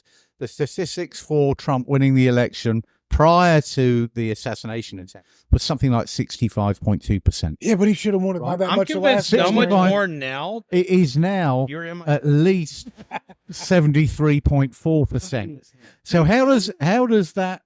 I know it's crazy. Really? Get that machine turned on quick. I love the episode where they thought I was I'm pregnant. taking the machine back. But I mean, that's what happened. This is the result, and we still haven't got the outcome of how they're going to deal with the DNC crisis with who's on the ticket, have they got time to be on the ticket, who's credible, who's. But I honestly it's think great. I love it. Without him, he cannot say I'm not running again. He has to absolutely resign by law. Tell me I'm wrong. He has to absolutely resign. No. Before they can. No. 25th Amendment. 25th Amendment will do it. When Pelosi introduced it, and she was standing next to Trump, said, "Don't worry, it's not about you." Oh yeah, wasn't that the fact? I mean, this is all like scripted. It's scripted. Come on. The Democrats talk about dog whistles all the time, but if you notice what happens, it always happens in 2, 4, and 6 year cycles, right? Even the stock market does. I haven't done great in the stock market. In fact, I lost my ass thanks to because I'm not paying taxes. But it always happens in these 2, 4, and 6 year cycles. Speak very, very quietly. Then it's always planned ahead. It's planned obsolescence. Just like if I were to create an axe, not me. If I were a company that was wanting the most money, I would create an axe that you could buy for $10 that you would break multiple times. Now, me personally, if I were to create an axe, I would create an axe that you could buy and you could hand down to your children and then your grandchildren. There you go. Like quality over quantity. And didn't Trump try to do that a few years ago when he was saying, hey, you know what, China, keep your Dollar General pieces of plastic shit over there, that last longer. But the people, I don't know, that motherfucker got shot. I don't really trust him much anymore. Quality over quantity. Yeah, I mean, it's true. American made. We're full up to the brim of crap. yeah, the money in a circle. Yeah. Why aren't we recycling? Why ain't we drilling, pumping oil? I mean, you ride down to Texas, all them oil wells, and none of them are pumping. No, actually, you know what? Chris Sanders, I hope you hear this. Chris Sanders, Lone Star Oil Drilling Company, great guy. He's drilling a bunch of wells. He works for the American people. I met him at CPAC. I hope to go into the energy business with him in the future. I think he's a stand-up Where's he guy. at? Odessa, Midland? He's in Texas. Yeah, Permian Basin, for sure. The Permian Basin. No, he actually owns land up in like North Dakota. It's the only oil producing company. Yeah. And he said, these other people, get off my land. I own this. Hey, North Dakota in this county, I'll talk to you later, but I can provide $100,000 a year jobs for everybody in this county. This is somebody I hope to work with in the future. He's a good guy. That's the kind of guy you want. Find out where he's at in Texas, for real. I have his number. He hasn't answered me back yet. I have his number. I met him. I mean, one of my good friends is big into that industry in Midland, Odessa, Texas, and Permian Basin. I mean, deep oil country. I'm sure if he's into that, that's where it's at. My point is, not all the oil drillers and everything are. No, I don't see none of them as bad. That was I think some of them are bad. Some of the oil driller companies are bad. I don't think there'd be much dispute in that. Yeah, I mean, I'm sure. I mean, it's all about profit.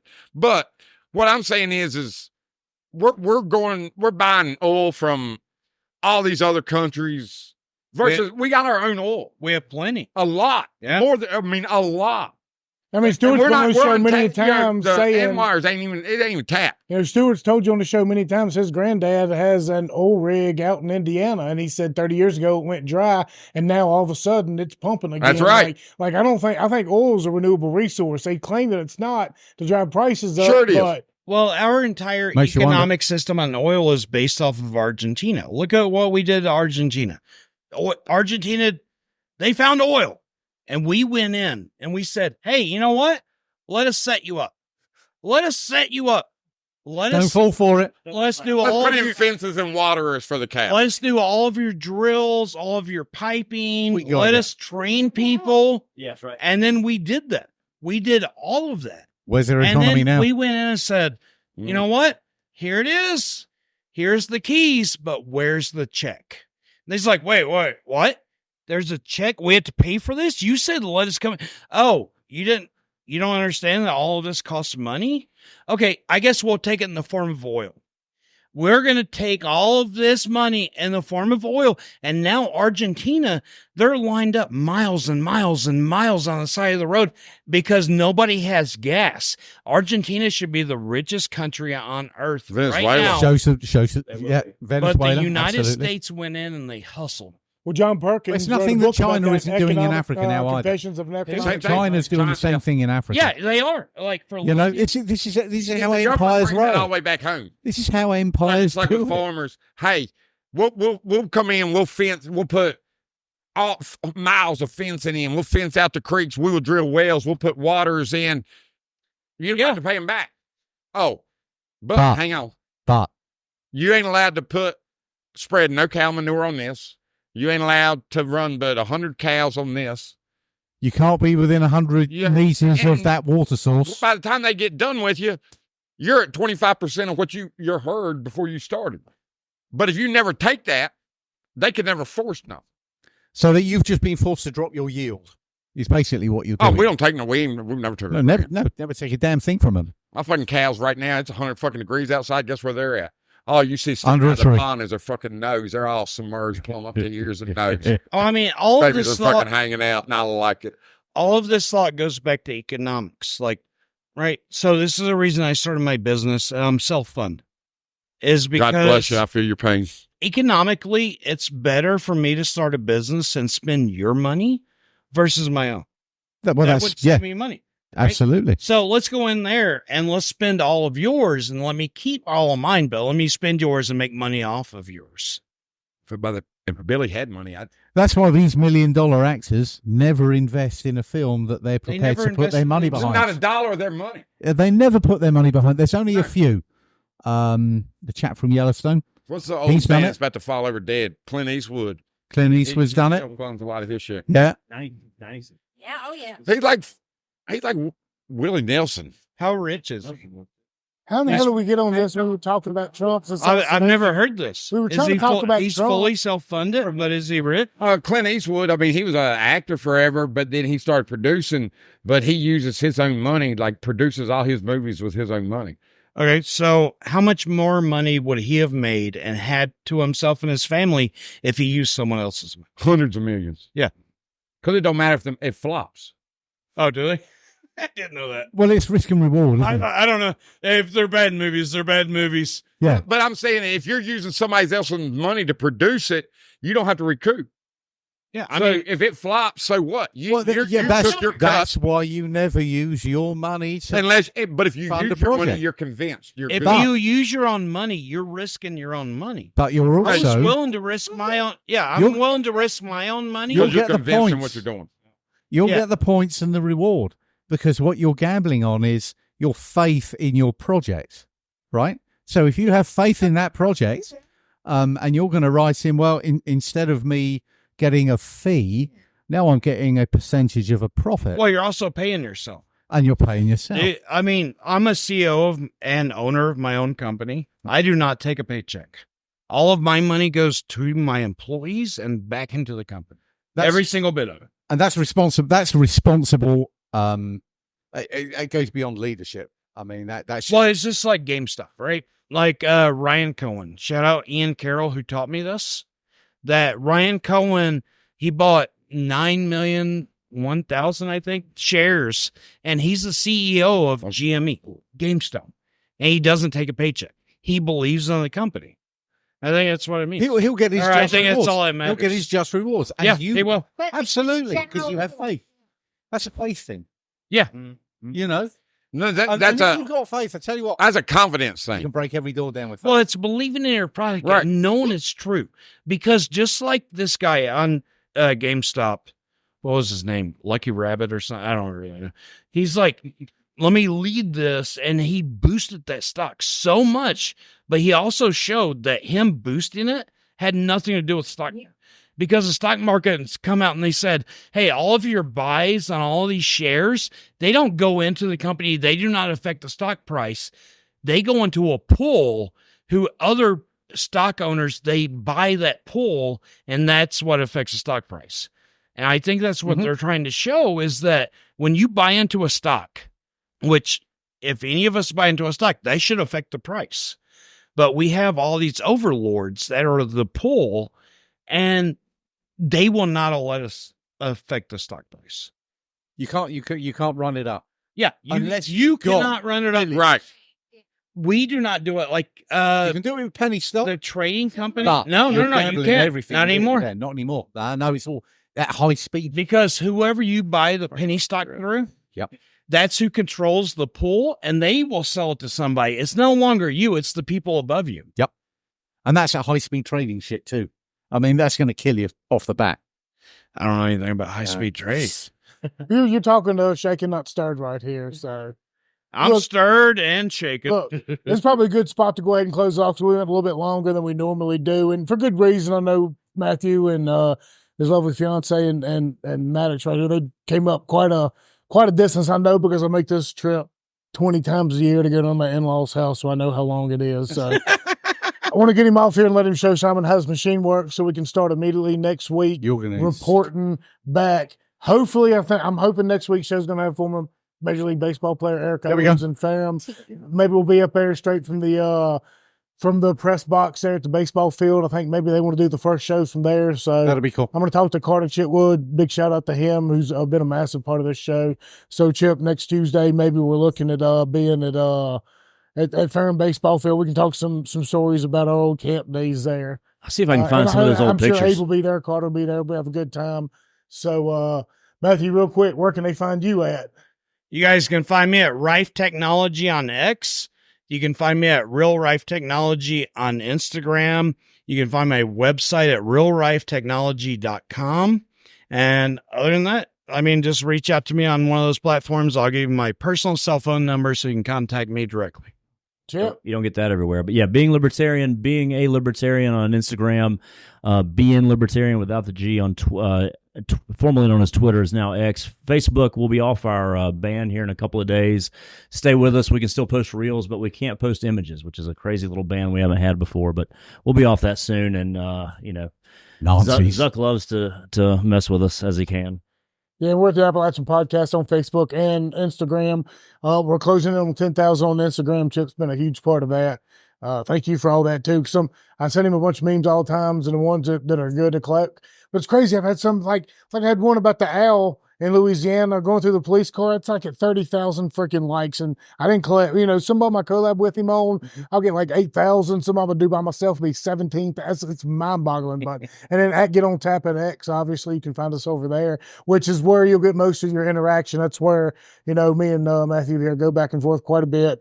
Being Libertarian Guys, Spike Cohen, big shout out to him, and for all the other people around Rocky Mount that help us out. Rocky Mount Smokehouse, of course, Rocky Mount Burger Company. You know who you are. Absolutely. Hopefully, love you. looking in the very near future, after this machine starts kicking Simon back into high gear, we're going to start doing some shows again at the Burger Company.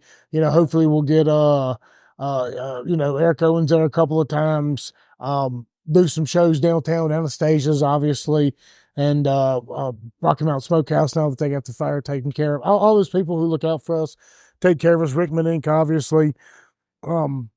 Love Thank everybody from out Callaway. there. And once again, patreon.com/getontap for only $10 a day minimum.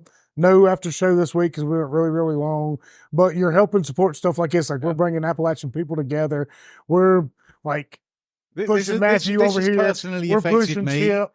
We're like we're going places. We're like I think when people look back on history in 50 years, This is down to this man's generosity. they're going to say Right. this gaggle fuck of Appalachian assholes came together and actually helped save the I'm I like how you can Yeah. You can never leave. Yeah, we own you now. Yes, indeed. So for everybody out there, we appreciate your time, and hopefully we'll and Amos says bye too. He's out there being Talking about snipe hunt. he's out there being mildly on the spectrum, if you know what I mean. We're going into another hour. I'm trying to take a snipe hunting out there. Snipe hunt. That's what I'm saying. You ever been snipe hunt? Hunting for snipes. Are you really trying to get my California fiance to go snipe? Yes. Oh, man. I didn't convince him to hold the bag. All right, we're getting out of here. This is getting out of control. Thank everybody. Let's get to it. We'll catch you next time. Thank you guys. Enjoyed it, man. Thanks a lot, man. Please. Thank you so much. Enjoyed the hell out of it. That was great.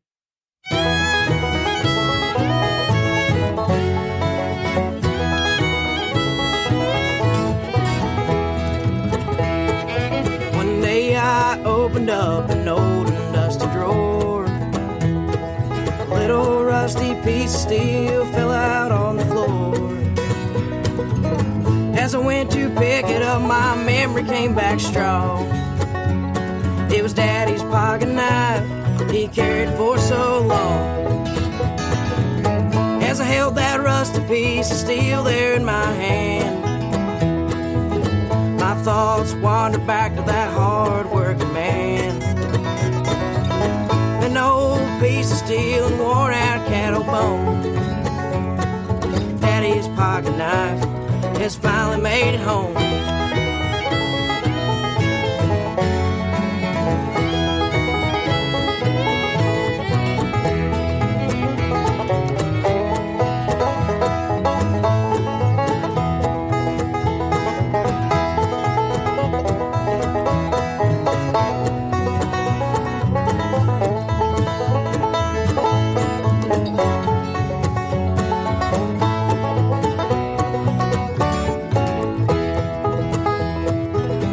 Bought it years ago at the Angle Hardware store. Come home from work every day, his fingers cracked and sore. Come here, my son, and sit up on my knee. Let me tell you a little tale about the way things used to be. As I held that rusty piece of steel there in my hand, my thoughts wandered back to that hard-working man. An old piece of steel and worn-out cattle bone. Daddy's pocket knife has finally made it home.